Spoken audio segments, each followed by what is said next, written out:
బేసిక్గా మన జాతీయ జెండా అంటే కోట్ల మంది తెలుగువారి ఆత్మ గౌరవంగా భావిస్తారు. ఇండియాలో చాలా మందికి ఈ విషయం తెలియదు. తెలుగు వాళ్ళగా మనం ఈ విషయాన్ని ఇండియాకి చెప్తూ ఉండాలి, గుర్తు చేస్తూ ఉండాలి. పింగళి వెంకయ్య గారు World War I పార్టిసిపేట్ చేశారు. He was soldier. Khudiram Bose, the youngest freedom fighter to get hanged. 18 ఏళ్ల వయసులో ఆయన్ని ఊరేశారు. But the real fact is, ఆ టైంలో ఏమన్నా మీరు ఎదుర్కొన్న మోస్ట్ డేంజరస్? ఫిరోజ్పూర్ అని ఒక ప్లేస్ ఉంది. అక్కడ దగ్గరలో ఒక మాస్క్ ఉంది. ఆ మాస్క్ దగ్గరికి చాలా మంది సివిలియన్స్ వచ్చారు, ప్రే చేసుకోవడానికి వచ్చుంటారులే అని చెప్పి మా పనిలో మేము ఉన్నాం. తీరా చూస్తే వితిన్ 5 minutes ఆ మాస్క్కి మాకు మధ్యలో ఏదైతే ఏరియా ఉందో మొత్తం గడ్డి. ఆ రేంజర్స్ ఆ గడ్డిలో నుంచి ఇలా పైకి లేచారు, వెపన్స్ మా వైపు ఇలా చూపించుకున్నారు. Oh my God. ఈ రాష్ట్రీయ రైఫిల్స్కి మామూలుగా ఉన్న ఆర్మీకి ఈ రెండింటికి మధ్య ఉన్న డిఫరెన్సెస్ ఏంటంటే, who will be ruthless on terrorism. ఎవరైతే వీళ్ళు పేర్లు చెప్పుకొని తిరుగుతున్నారో, నేను టైగర్ లేకపోతే నేను టెర్రరిస్ట్ కమాండర్ అని, వీళ్ళల్లో ఒక్కళ్ళు కూడా నేను బతుకున్నానని చెప్పానండి. సో మేజర్ హర్షవర్ధన్ చావా గారి డైరీలో కానీ క్యాలెండర్లో కానీ ఒక మర్చిపోలేని రోజు. లెఫ్టినెంట్ ఉమర్ ఫయాజ్ అనే ఒక army officer, Kashmiri army officer, leave కని చెప్పి ఇంటికి వెళ్ళి కాశ్మీర్లో వెపన్ లేని ఒక ఆర్మీ ఆఫీసర్, మన ఇండియన్ ఆర్మీ ఆఫీసర్ని చంపేశారు. ఎప్పుడైతే అక్కడ సెక్యూరిటీ మొత్తం స్టేట్ గవర్నమెంట్కి వెళ్తుందో, ద నెక్స్ట్ డే మళ్ళా things will be like 1990s. ఆడియన్స్కి నేను చెప్పేది ఏంటంటే, నేను సగం ఆర్మీ గురించి మాట్లాడడానికి రీజన్ ఏంటంటే, నా వీడియోస్ కింద కూడా అలా పెట్టడం చూసి నేను కొద్దిగా డిసప్పాయింట్ అయ్యా.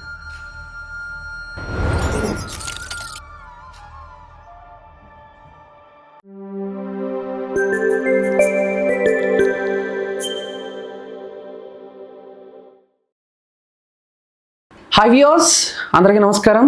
నేను విజయందు. సో ఫస్ట్ ఆఫ్ ఆల్, మీ కోరిక మేరకు మీకు ఎంతో ఇష్టమైన గెస్ట్ని ఈరోజు నేను తీసుకొచ్చేసాను అనమాట. ముఖ్యంగా మీరు పెట్టే ప్రతి కామెంట్ మేము చూస్తూనే ఉన్నాం. అండ్ మీకు ఇష్టమైన గెస్ట్ ఎవరో తెలుసు కదా, అండ్ మేజర్ హర్షవర్ధన్ చావా గారు. సో ఆయనతో మాట్లాడేద్దాం. చాలా డౌట్స్ ఉన్నాయి. అండ్ మరి ఈ పోడ్కాస్ట్ ఒక ఇన్ఫర్మేషన్గా మీ అందరికీ ఉపయోగపడే విధంగా ఉంటుందని నేను అనుకుంటున్నాను. సో స్టార్ట్ చేద్దాం. నమస్తే సార్. జై Hind Chandu, thank you for inviting. ఎంతో ముందు జరగాల్సింది. I have delayed on my side, but finally we are here. I'm very happy. అంటే సార్, ఇప్పుడు మేము చాలా పోడ్కాస్ట్ వీడియోస్ చేస్తూ ఉంటాము. సో ప్రతి వీడియో కింద మేజర్ హర్షవర్ధన్ చావా గారితో పోడ్కాస్ట్ చేయండి అదే కామెంట్లు వస్తూనే ఉన్నాయి. సో అంటే ఇంత అడుగుతున్నారు అని అంటే, అఫ్కోర్స్ మీ గురించి మా అందరికీ తెలుసు, బట్ ఎలాగైనా తీసుకురావాలి, తీసుకొచ్చి కూర్చోబెట్టాలి. కొద్దిగా చాలా క్వశ్చన్స్ కూడా మేము అండ్ కొంచెం డిస్కషన్ కూడా ప్రిపేర్ చేసుకున్నాం. బట్ ఆడియన్స్కి నేను ఏం చెప్తానంటే, కొంచెం ఒక హాఫ్ అన్ అవర్ బ్యాక్ వరకు నాకు కొంచెం టెన్షన్ ఉంది. మేజర్ హర్షవర్ధన్ చావా గారు అంటే ఎలా వస్తారు, ఎలా డీల్ చేయాలి, నేను ఇప్పుడు ఆయనతో కూర్చొని ఎలాంటి డిస్కషన్ పెట్టాలి అంటే, మామూలుగా సినిమాల గురించి ఎంటర్టైన్మెంట్ గురించి అయితే మనం అడిగేస్తాం కానీ, బట్ ఆర్మీ గురించి అంటే కొంచెం జాగ్రత్తగా అడగాలి ఆ పదాలు అవన్నీ. బట్ ఆయన ఎంతో సింపుల్గా, మేమందరం కింద వెయిట్ చేస్తున్నాం ఏ కారణం నుంచి వస్తారా అని అటు ఇటు, ఆయన చాలా సింపుల్గా బ్యాగ్ తగిలించుకుని నడుచుకుంటా రాగానే మాకున్న టెన్షన్ మొత్తం అలా దిగిపోయింది. ఎనీవే, మీ సింప్లిసిటీకి thank you so much. Okay, నాకు కూడా పాడ్కాస్ట్ ఆల్మోస్ట్ నేను అటెండ్ అయ్యి it's more than a year. నాకేమనిపించింది అంటే, ఒక పాయింట్ తర్వాత ఏదన్నా అవసరం ఉంటే తప్ప, లేకపోతే ఏదన్నా జెన్యూన్ ఏదన్నా రీజన్ ఉంటే తప్ప, అంత ఫ్రీక్వెంట్గా పాడ్కాస్ట్ చేస్తే చెప్పింది మళ్ళీ రిపీట్ అవ్వడం తప్ప ఎక్కువ ఏం యాడ్ చేస్తున్నానా అనిపించింది. అండ్ దానికి తోడు ఆడియన్స్కి నేను చెప్పేది ఏంటంటే, నేను సగం ఆర్మీ గురించి మాట్లాడడానికి రీజన్ ఏంటంటే, మన తెలుగు రాష్ట్రాల్లో నుంచి కూడా ఎవరైతే యువత ఉన్నారో వాళ్ళు ఆర్మీకి వెళ్ళచ్చు, వాళ్ళు ఆర్మీకి వెళ్ళాలి, వాళ్ళు కూడా ఒక మంచి పొజిషన్లో ఉండాలి అని. కానీ నేను నా వీడియోస్ కమెంట్స్ నేను చూసినప్పుడు, మనం జనరల్గా ఎలా అయితే ఫిలిం హీరోస్కి ఫ్యాన్స్ ఎలా మాట్లాడతారో, నా వీడియోస్ కింద కూడా అలా పెట్టడం చూసి నేను కొద్దిగా డిసప్పాయింట్ అయ్యా. I don't want that hero worshipping again. I want you to be heroes for yourself and for your family. So ఇలాంటివి కాకుండా, if I'm making any contribution to your life, I'm very happy for it, but I want you to be in that position someday is what I want to say to the audience. Done Harshavardhan గారు. So first of all మీకు happy independence day. Thank you so much. స్వాతంత్ర దినోత్సవ శుభాకాంక్షలు. Thank you Chandu. అంటే so బేసిక్గా ఇప్పుడు చాలా festivals వస్తాయి, మన నేషన్కి సంబంధించి చాలా స్పెషల్ డేస్ ఉంటాయి. బట్ August 15th అనేది అది కుల మతాలకు అతీతంగా జరుపుకునే ఒక ఒక పండుగ అనుకోవచ్చు, లేకపోతే ఒక ఈవెంట్ అనుకోవచ్చు. కానీ చిన్నప్పుడు అంటే ఒక మనిషికి అవగాహన లేనప్పుడు August 15 అంటే ఏంట్రా అంటే ఏముంది, జెండా ఎగరేస్తారు, లడ్డు పెడతారు, బూందీ పెడతారు, చాక్లెట్లు ఇస్తారు అని ఇలా అయిపోయింది. బట్ ఇప్పుడు చూస్తే అసలు ఎక్కడ టాపిక్ లేదు. ఏదో ఆ రోజు మొక్కుబడిగా, అంటే ఇలాంటి చాలామంది ఫీల్ అవ్వచ్చేమో కానీ, బట్ నా పర్సనల్ ఒపీనియన్ ఏదో ఆ రోజు మొక్కుబడిగా జెండా ఎగరేసామా, జై హింద్ కొట్టామా, ఓకే హ్యాపీ ఇండిపెండెన్స్ డే స్టేటస్లు పెట్టామా.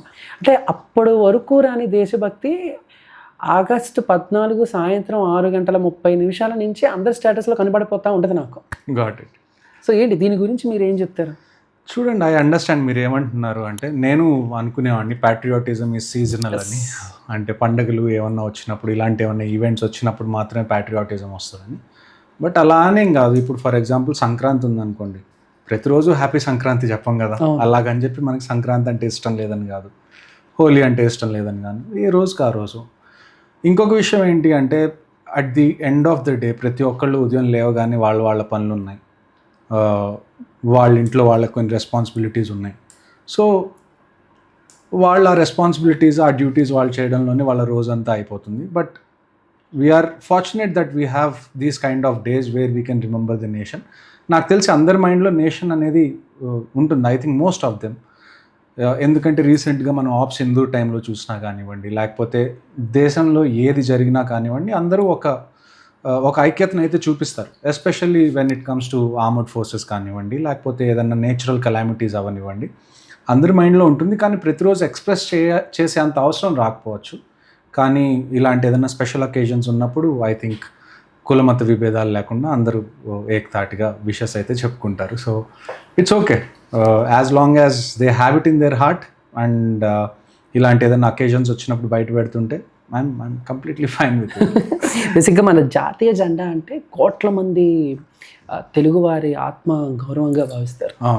సో అలాంటిది యాజ్ ఏ ఆర్మీ ఆఫీసర్గా ఎక్కడో ఎండ వాన తేడా లేకుండా మీరు దేశం కోసం పనిచేస్తూ ఆ టైంలో ఆ జెండా రెపరెపలాడుతూ అది చూస్తున్నప్పుడు యాజ్ ఏ ఒక ఆర్మీ ఆఫీసర్గా మీ ఫీలింగ్ ఏంటి సార్?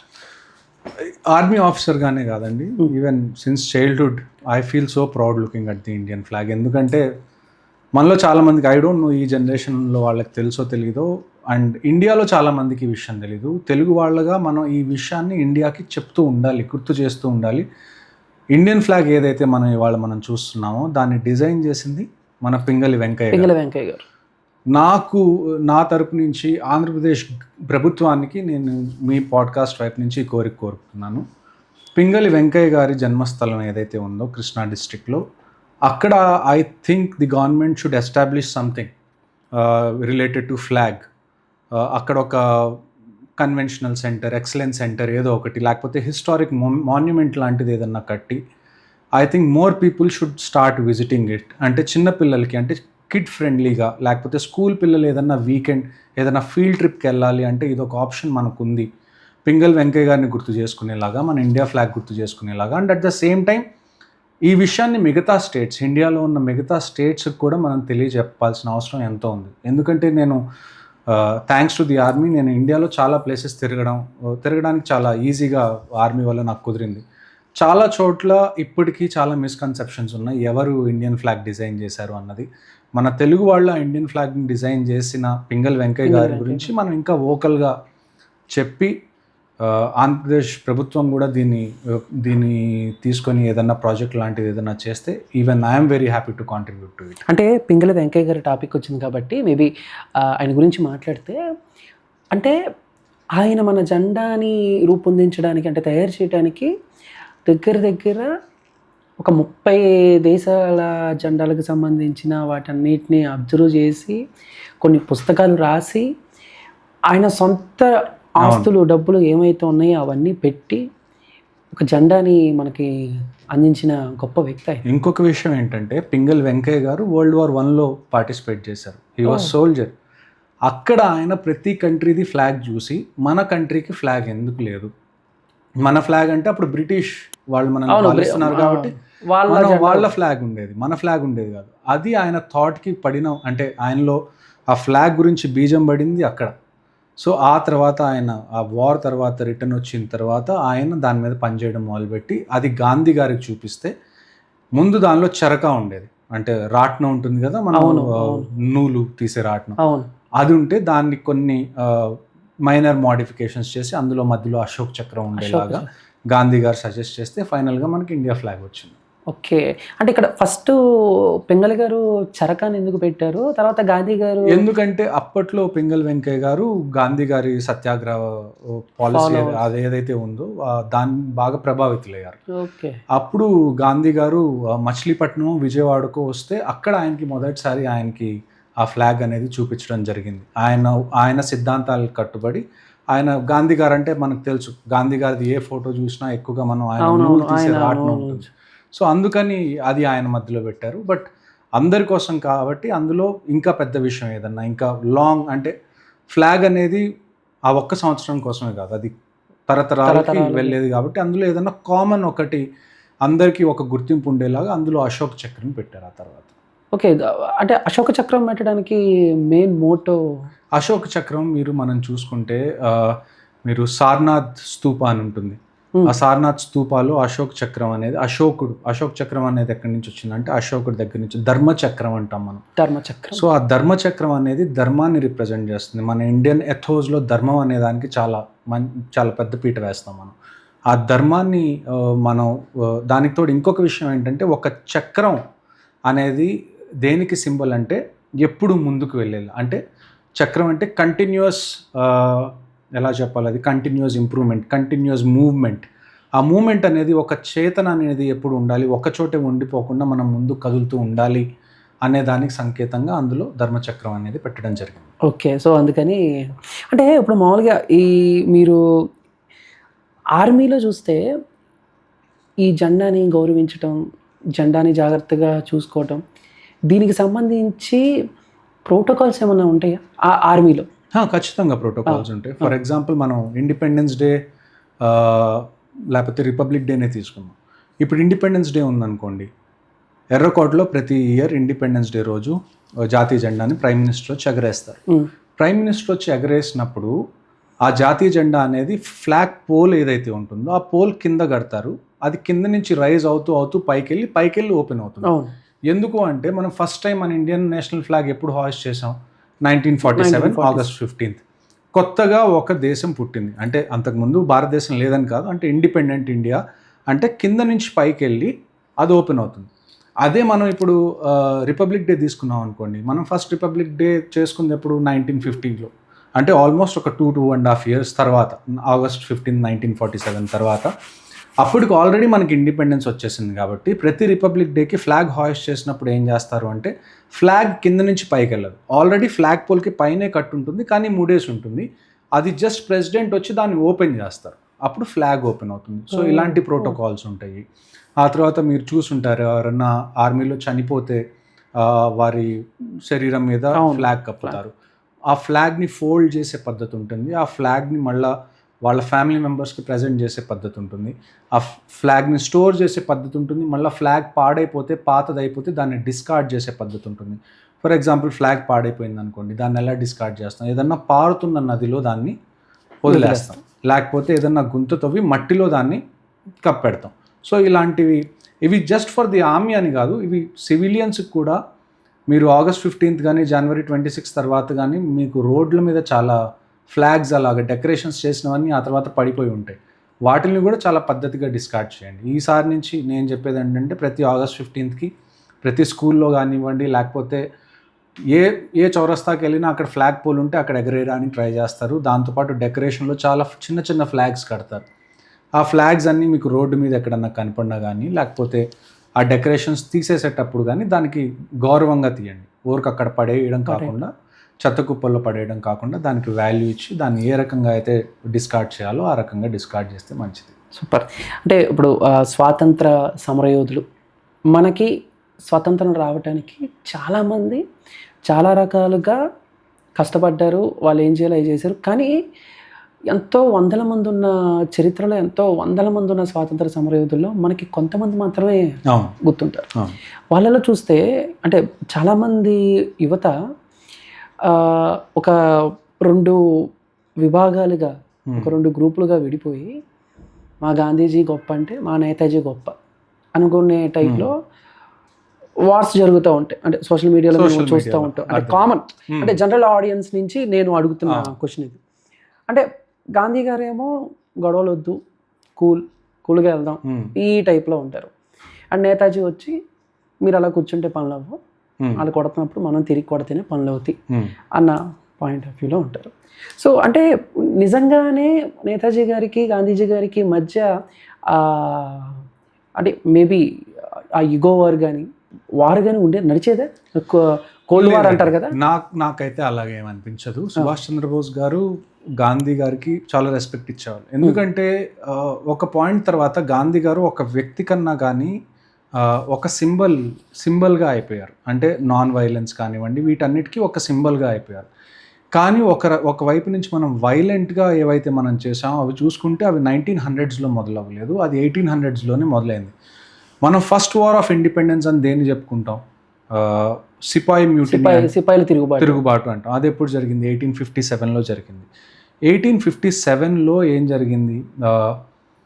మన వాళ్ళు ఏవైతే క్యాట్రిడ్జెస్ అవి యూజ్ చేస్తారో అందులో ఆవు ఫ్యాట్ అంటే కౌ ఫ్యాట్ కానీ పిగ్ ఫ్యాట్ కానీ వీటికి సంబంధించిన ట్రేసెస్ ఉండడం, అవి రిలీజియస్ సెంటిమెంట్స్ని హర్ట్ చేయడం, దానికి తోడు అప్పుడు బ్రిటిష్ వాళ్ళు తెస్తున్న పాలసీస్ కానివ్వండి వాటన్నిటికీ అన్నీ చాలా రీజన్స్ అన్నీ కలిసి ఇంకా మనం తిరుగుబాటు చేయాలి అని అనుకున్నప్పుడు ఫస్ట్ టైం తిరుగుబాటు చేసి we've used violence as our first time British వాళ్ళ మీద మనం తిరగబడినప్పుడు మనం నాన్ వైలెన్స్ యూజ్ చేయలేదు, వైలెన్స్ యూజ్ చేసాం. అందులో మంగల్ పాండే గారి పేరు చాలా ప్రసిద్ధి. మంగల్ పాండే ఆయన ఫస్ట్ వార్ ఆఫ్ ఇండిపెండెన్స్ ఏదైతే ఉందో 1857 అందులో చాలా కీలక పాత్ర పోషించారు. ఆ తర్వాత మీరు చూసుకుంటే సావర్కర్ గారు కానివ్వండి, భగత్ సింగ్ గారు కానివ్వండి, సర్దార్ ఉధమ్ సింగ్ కానివ్వండి, ఇలాంటి వాళ్ళు Khudiram Bose the youngest freedom fighter to get hanged. 18 ఏళ్ల వయసులో ఆయన్ని ఊరేశారు. ఆ తర్వాత భగత్ సింగ్ గారిని ఊరేశారు. అంతెందుకు మన ఆంధ్రప్రదేశ్లో అల్లూరి సీతారామరాజు గారిని పట్టుకొని ఆయన కాల్చి చంపారు. సో నన్ను అడిగితే నేతాజీ గారికి గాంధీ గారికి ఈగో లేకపోతే అలాంటి పవర్ టస్సిల్ అనేది ఏం లేదు. బట్ ఐ థింక్ ఒక్కొక్కళ్ళు ఒక్కొక్క రకం, వాళ్ళ పర్స్పెక్టివ్స్ వేరు, ఆలోచన విధానాలు వేరు. అండ్ నన్ను అడిగితే పర్సనల్గా ఇప్పుడు World War Iలో almost 1 million Indian soldiers participated. మనకి సంబంధించిన యుద్ధం కాదు అది, కానీ ఆల్మోస్ట్ ఒక 10 లక్షల మంది మన వాళ్ళు పార్టిసిపేట్ చేస్తే అందులో ఆల్మోస్ట్ 60,000 to 70,000 ఇండియన్స్ చనిపోయారు. మన వార్ కాని దాంట్లో మనం అన్ని ప్రాణాలు పోగొట్టుకున్నాం. And at the same time World War IIలో ఆల్మోస్ట్ 25 లక్షల మంది, అందులో మళ్ళీ మనం 1,00,000 మంది వరకు ఇండియన్ 1,20,000 మంది వరకు ఇండియన్ సోల్జర్స్ చనిపోయారు. ఇవన్నీ కాకుండా రిసోర్సెస్ మనం ఇచ్చాం. ఈ వార్ జరిగేటప్పుడు గుర్రాలు కానివ్వండి, యూనిఫామ్స్ కానివ్వండి, అంతమంది ఫోర్సెస్ వెళ్తున్నారంటే వాళ్ళకి బట్టలు కావాలి. Not just the Indian soldiers who participated, British soldiers కూడా మనం రాషన్స్ ఇవ్వడం కానివ్వండి, ఫుడ్ కానివ్వండి, గుర్రాలు కానివ్వండి, వెపన్స్ కానివ్వండి, ఏవైనా కానీ మనం చేసి ఇచ్చాం. మనది కాని యుద్ధానికి మనం అంత కాంట్రిబ్యూట్ చేసినప్పుడు మన యుద్ధాన్ని మనం చేయలేమా? చేసి ఉండాలి కదా. సో అందుకని నేను చెప్పేది ఏంటి అంటే ఇట్స్ ఫైన్, నాన్ వైలెన్స్ నేను తప్పని చెప్పట్లేదు. బట్ నేను అనేది ఏంటంటే వైలెన్స్ ఏదైతే ఉందో అంటే నేతాజీ సుభాష్ చంద్రబోస్ గారు ఏదైతే అడుగు ముందుకేశారో అది చాలా ముందు కనుక మనం చేస్తుంటే నాకు తెలిసి 1947 వరకు మనకి ఆగాల్సిన అవసరం వచ్చేది, ఇంకొంచెం త్వరగానే వచ్చేది. అండ్ ఇంకొక విషయం ఏంటి అంటే చాలామంది ఈ ఆర్గ్యుమెంట్ చెప్తారు, నాన్ వైలెన్స్ వల్ల మనం ఎన్ని ప్రొటెస్ట్లు చేయడం వల్ల ఫైనల్గా మనకి ఇండిపెండెన్స్ వచ్చిందని. But the real fact is World War II జరిగిన తర్వాత బ్రిటిష్ ఏదైతే ఉన్నారో వాళ్ళు ఆల్మోస్ట్ ఎగ్జాస్ట్ అయిపోయారు. వాళ్ళ దగ్గర రిసోర్సెస్ లేవు, ఏమీ లేవు. అలాంటి టైంలో వాళ్ళ పవర్ తగ్గిపోతున్న టైంలో వాళ్ళకి ఏమనిపించిందంటే ఇండియాని మనం ఇంకెక్కువ రోజులు మనం కట్టడి చేయలేము అన్న టైంలో వాళ్ళు ఇండియాకి ఇండిపెండెన్స్ ఇచ్చి వెళ్ళారు తప్ప మనమేమో ప్రొటెస్ట్ చేస్తున్నామనో లేకపోతే వాళ్ళకి కోఆపరేట్ చేయట్లేదనో కాదు. సో ఈ విషయాలన్నీ మైండ్లో పెట్టుకొని చూస్తే ఐ థింక్ కొద్దిగా మనం ప్రొయాక్టివ్గా ఉండుంటే we could have గాటన్ it much earlier. అంటే మామూలుగా ఇప్పుడు మీరు స్టార్టింగ్ ఆర్మీలో ఉన్నప్పుడు, అంటే కొత్తగా వచ్చేవాళ్ళు, లేకపోతే ఆల్రెడీ మీరు యాజ్ అ మేజర్ కాబట్టి, అక్కడున్న సిచ్యువేషన్స్ ప్రకారం ఆర్మీలో ఉన్న వాళ్ళు ఎక్కువగా ఎలాంటి వ్యక్తుల్ని, ఎలాంటి వ్యక్తిత్వం ఉన్న వాళ్ళని ఇన్స్పిరేషన్గా తీసుకుంటారు? అంటే ఫర్ ఎగ్జాంపుల్ ఇప్పుడు గాంధీ వర్సెస్ బోస్. సో అక్కడ ఉన్న వాళ్ళు ఎలా రియాక్ట్ అవుతారు ఏంటి? లేదు, రెండు వైపులు ఉన్నవాళ్ళు అలాగని. అంటే చూడండి, ఆర్మీలోకి వచ్చిన తర్వాత మీరు పర్సనల్గా ఎవరిని ఇన్స్పిరేషన్గా తీసుకుంటారు అంటే, నన్ను పర్సనల్గా అడిగితే మోర్ దాన్ ఫ్రీడమ్ ఫైటర్స్ మా జనరల్స్ ఉన్నారు. ఇప్పుడు శామ్ మానిక్ షా గారు ఉన్నారు. మానిక్ షా గారు మీకు ఐడియా? మానిక్ షా గారు is a very big inspiration for Indian armed forces. ఆ తర్వాత ఫీల్డ్ మార్షల్ కరియప్ప గారు ఉన్నారు.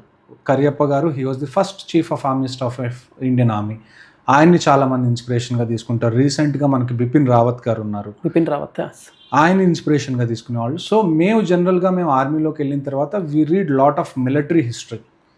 సో వార్స్లో ఎవరైతే, ఇప్పుడు ఫర్ ఎగ్జాంపుల్ మనం కెప్టెన్ విక్రమ్ బత్రా ఉన్నారు, ఎవరి మీద అయితే షేర్ షా మూవీ చేశారు, ఆయన ఇన్స్పిరేషన్గా తీసుకుంటారు. ఫర్ ఎగ్జాంపుల్ నేను ఆర్మీ జాయిన్ అయ్యేటప్పుడు అదే టైంలో మేజర్ సందీప్ ఉన్నికృష్ణన్ గారి గురించి, ఎవరి మీద అయితే మేజర్ అనే మూవీ తీశారు, he was one of my inspiration. నేను జాయిన్ అయ్యేటప్పుడు 26/11 అటాక్స్లో ఎవరైతే చనిపోయారో మేజర్ సందీప్ ఉన్నికృష్ణన్, ఆయన నేను ఆర్మీలో జాయిన్ అయ్యేటప్పుడు హీ వాజ్ ద ఫిగర్. అంటే అదే టైంలో కొద్దిగా, అంటే ఒక 2-3 ఏళ్ళ ముందే ముంబై అటాక్స్ జరిగినాయి and it was fresh in nations memory.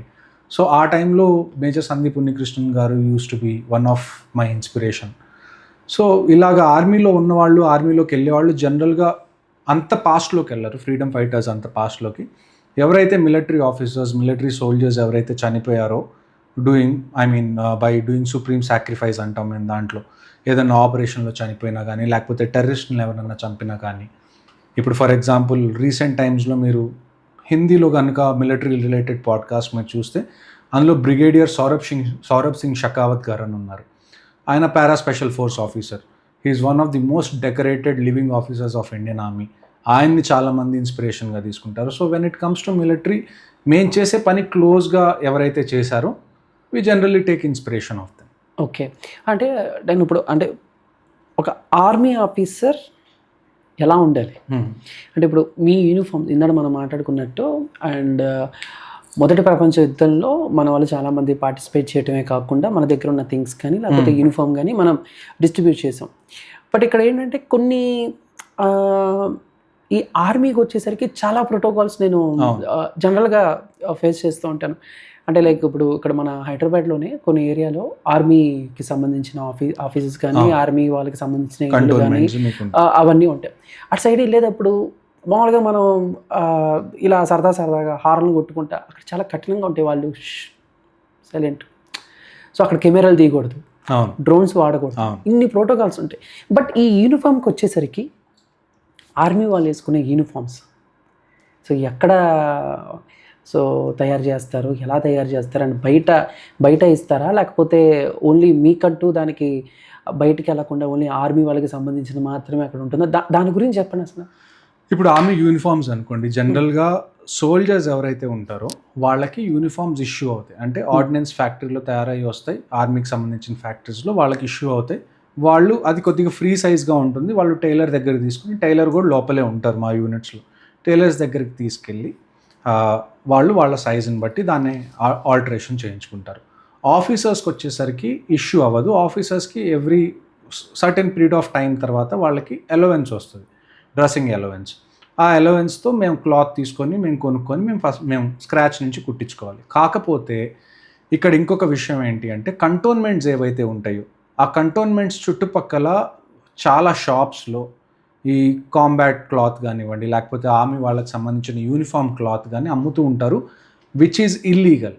మీకు ఇంకొక విషయం చెప్తాను, ఆర్మీ యూనిఫామ్ ఏదైతే క్యామోఫ్లాజ్ యూనిఫామ్ ఉంటుందో అది బయట ఎవరన్నా వేసుకొని తిరిగినా కానీ, ఆర్మీ ఆఫీసర్స్ సోల్జర్స్ కాకుండా బయట వాళ్ళు ఎవరన్నా ఆ క్లాత్ కొనుక్కొని అది వాళ్ళు ట్రౌజర్స్ లాగానో షర్ట్ లాగానో కుట్టించుకొని వేసుకున్నా కానీ పర్మిషన్ లేకుండా, కొంతమంది మూవీ షూట్స్ కోసం వేసుకుంటారు, దట్ ఈజ్ అనదర్ థింగ్, వాళ్ళు కూడా పర్మిషన్ తీసుకోవాలి.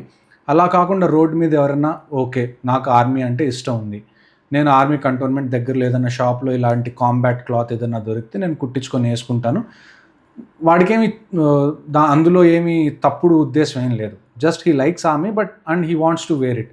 అలాంటి టైంలో కూడా మీకు తప్పుడు ఉద్దేశం లేకపోయినా కానీ మీరు చేస్తున్నది తప్పు.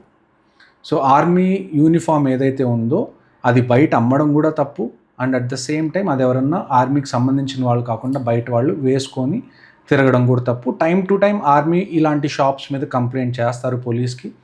పోలీస్ వాళ్ళు రియల్లీ ఎస్, ఎందుకంటే it becomes a national security issue.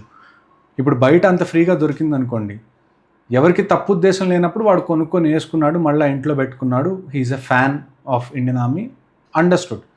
అది టెర్రరిస్టుల చేతుల్లోకో లేకపోతే ఎవరన్నా తప్పుడు ఉద్దేశం ఉన్న వాళ్ళ చేతుల్లోకి వెళ్తే వాళ్ళు కంటోన్మెంట్స్లోకి బై మిస్టేక్ ఎంటర్ అవ్వగలిగితే దట్ బికమ్స్ ఎ ఛాలెంజ్ కదా, that becomes a problem to the security. So అందుకని చెప్పి time to time army vigilance వాళ్ళు పోలీస్ వాళ్ళతో కలిసి ఇలాంటి షాప్స్ మీద రైడ్ చేసి అంతా కాన్ఫిస్కేట్ చేసుకుంటూ ఉంటారు. అంటే లైక్ ఇప్పుడు చాలా షాపింగ్ మాల్స్లోనూ లేకపోతే స్పోర్ట్స్కి సంబంధించిన షాప్స్లో కూడా మీరు అన్నట్టు ఆర్మీ ప్యాంట్స్ కానీ లేకపోతే ఆర్మీ షార్ట్స్ కానీ ఉంటున్నాయి. అవి పెద్ద ఇబ్బంది ఉండవా?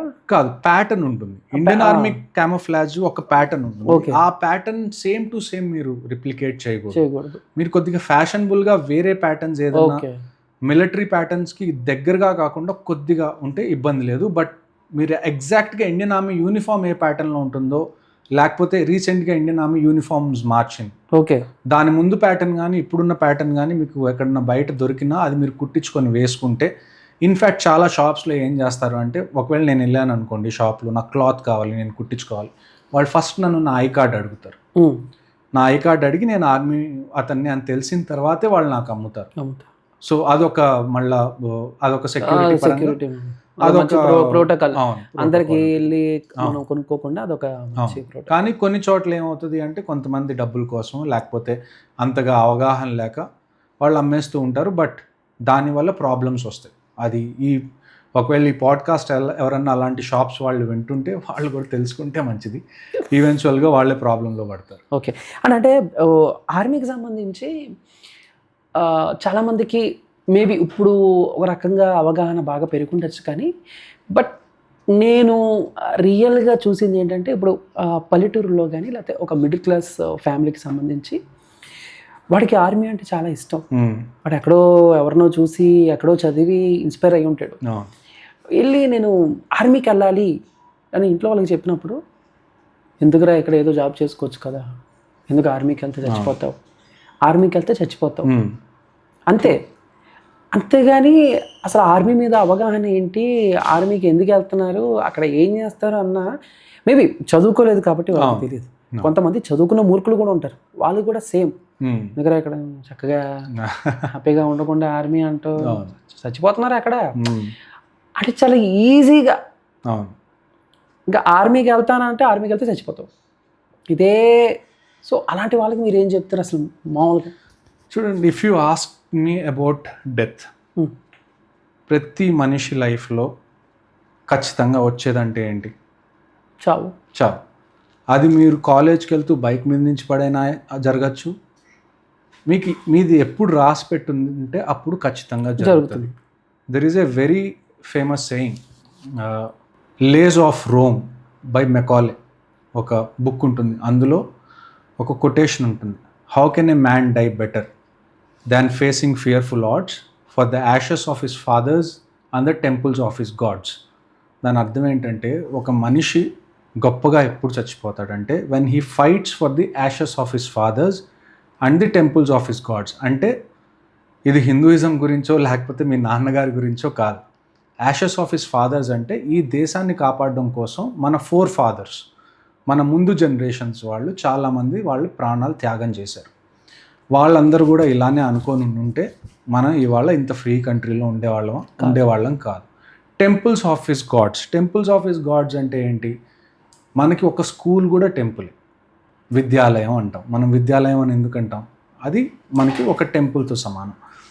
బేసిక్గా టెంపుల్స్ ఆఫ్ ఇట్స్ గాడ్స్ అంటే మనకి మన పార్లమెంట్ కానివ్వండి, మన అసెంబ్లీ కానివ్వండి, ఎక్కడైతే ప్రజల కోసం మనం డెసిషన్స్ తీసుకుంటామో, దేని దగ్గర నుంచి అయితే ప్రజలందరికీ బెనిఫిట్ జరుగుతుందో అలాంటి ప్లేసెస్ అన్నీ మనం టెంపుల్స్ లాగా చూస్తాం. అది ఎడ్యుకేషనల్ ఇన్స్టిట్యూషన్స్ కానివ్వండి, పొలిటికల్ ఇన్స్టిట్యూషన్స్ కానివ్వండి, వేరేవేవన్నా అంటే దేశానికి స్ఫూర్తినిచ్చే ఎలాంటివైనా. ఒక పరాయి దేశస్థుడు మన దేశాన్ని ఆక్రమించుకున్నప్పుడు అన్నిటికన్నా ఫస్ట్ వాళ్ళు తుడిచేసేది ఏంటి అంటే వీటిల్ని. ఎందుకంటే మనకి ఏవైతే మన మూలాలు ఉన్నాయో ఆ మూలాల్ని తుడిచేయడానికి ట్రై చేస్తారు, కొత్త హిస్టరీ రాయడానికి ట్రై చేస్తారు. For example Pakistan. ఇప్పుడు పాకిస్తాన్ మనం తీసుకున్నాం అనుకోండి, పాకిస్తాన్లో ఇప్పటి వరకు కూడా they are not sure who their ancestors were. కొన్ని రోజులేమో మేము సౌదీ వాళ్ళం అంటారు, కొన్ని రోజులు మేము తుర్కీ వాళ్ళం అంటారు, కొన్ని రోజులు మేము ఇండియా వాళ్ళమే ఇక్కడికి వచ్చి కన్వర్ట్ అయ్యామంటారు, కొన్ని రోజులు ఇంకొకటి అంటారు, కొన్ని రోజులు. సో మీ ఎగ్జిస్టెన్స్, మీ మూలాలు ఏవైతే ఉన్నాయో అవి చెరిపేస్తారు. So sooner or later the death is going to come for you, and how do you want to die is completely in your hands. ఇంకొక విషయం నేను మీకు చెప్పేది ఏంటి అంటే, పల్లెటూరులో ఉన్న వాళ్ళు ఎవరైతే ఉన్నారో, నన్ను అడిగితే మనకి ఇండియన్ ఆర్మీలో ఉన్న సోల్జర్స్ ఎవరైతే ఉన్నారో ఎక్కువ మంది మనకి పల్లెటూరుల నుంచే వస్తారు. ఎందుకు వస్తారు అంటే, మనం ఏమంటాం, ఈ భూమి నాది, ఈ మట్టి నాది, భారత్ మాత అని అంటాం. మట్టికున్న విలువ ఒక పల్లెటూరులో ఒక వ్యవసాయం చేసే వ్యక్తి కన్నా ఎవరికి ఎక్కువ తెలియదు. సో ఇప్పటికీ అందుకే ఎక్కువ మంది ఇండియన్ ఆర్మీలోకి వచ్చే వాళ్ళలో సోల్జర్స్గా most of them are from rural areas. ఎందుకంటే వాళ్ళకి ఆ మట్టి అంటే ఆ ప్రేమ ఉంటుంది. ఇంకొక కేటగిరీ ఉంది. ఇప్పుడు మీరు రాజస్థాన్ తీసుకున్నారనుకోండి, రాజస్థాన్లో రాజ్పుట్స్ ఉంటారు. ప్రతి జనరేషన్లో వాళ్ళు ఆర్మీలోకి వెళ్తేనే వాళ్ళు నిజంగా రాజుల ఫ్యామిలీకి చెందిన వాళ్ళని ఫీల్ అయ్యే ఫ్యామిలీస్ ఇప్పటికి కూడా చాలామంది ఉన్నారు. నేను రాజస్థాన్లో సర్వ్ చేశాను. నేను చెప్తున్నాను, మీరు అక్కడికి వెళ్ళి మీరు ఒక చీఫ్ మినిస్టర్ అనో ప్రైమ్ మినిస్టర్ అనో చెప్పండి, మీకు ఎంత గౌరవం దొరుకుతుందో. నేను ఆర్మీ అంటే నేను ఒక సోల్జర్ని, లేకపోతే నేను ఒక ఆర్మీ ఆఫీసర్ని అని చెప్తే వాళ్ళు అంత గౌరవంతో చూస్తారు. For that matter in Punjab also. ఎందుకంటే వాళ్ళు ప్రతి జనరేషన్లో, పంజాబ్ అంటే ఏంటి, they are known for fighting. Sikh అనేది మనకి వారియర్ కమ్యూనిటీ బేసిక్గా. సో మీరు అలాంటి స్టేట్స్కి వెళ్ళి నేను ఆర్మీలో ఉన్నాను అంటే వాళ్ళు మీకు ఇచ్చే రెస్పెక్ట్ కానీ, వాళ్ళు మీకు ఇచ్చే ప్రేమ కానీ యూ కాంట్ రియల్లీ డిఫైన్. నా మొత్తం కెరియర్లో నాకు అన్నిటికన్నా సాటిస్ఫైయింగ్గా అనిపించేది ఏంటి అంటే, ఒక ఆర్మీ ఆఫీసర్ అయినందుకు ఆపరేషన్స్, పోస్టింగ్స్ ఇవన్నీ పక్కన పెడితే, పంజాబ్, రాజస్థాన్, హిమాచల్ ప్రదేశ్, ఉత్తరాఖండ్ ఇలాంటి స్టేట్స్లో ఒక ఆర్మీ ట్రక్లో మీరు వెళ్తున్నప్పుడు మీ ట్రక్ వెనకాల చిన్నపిల్లలు పరిగెడతారు సెల్యూట్ చేస్తూ. ఐ థింక్ అలాంటి ఫీలింగ్ మీరు 1000 కోట్లు ఉన్నా కానీ మీరు కొనుక్కోలేరు. మేము వాళ్ళకి ఏమి ఇవ్వం, మేము వాళ్ళకి రోజు టీవీలో కనపడం, మేము ఎవరో వాళ్ళకి తెలియదు. కానీ ఒకసారి ఆర్మీ ట్రక్ కనపడితే వాళ్ళు ఆ ట్రక్ వెనకాల వాళ్ళకి తెలుసు, వాళ్ళకి స్పైడర్ మ్యాన్, సూపర్ మ్యాన్ ఎలానో వాళ్ళకి ఇండియన్ ఆర్మీ అలాగా, వాళ్ళు దాని వెనకాల పరిగెడుతూ వాళ్ళు సెల్యూట్ చేస్తే ఆ feeling I think you can't by it anywhere. మాటలో అలాంటి ఫీలింగ్ మీకు కావాలి అంటే, మీకు వాళ్ళు చేయట్లేదు, ఇండియన్ ఆర్మీకి చేస్తున్నారు. బట్ ఇండియన్ ఆర్మీ రన్ అవ్వాలంటే మన లాంటి వాళ్ళు ఇంకా జాయిన్ అవ్వాలి. అలాంటి ఫీలింగ్ మీకు కావాలంటే జాయిన్ అవ్వండి.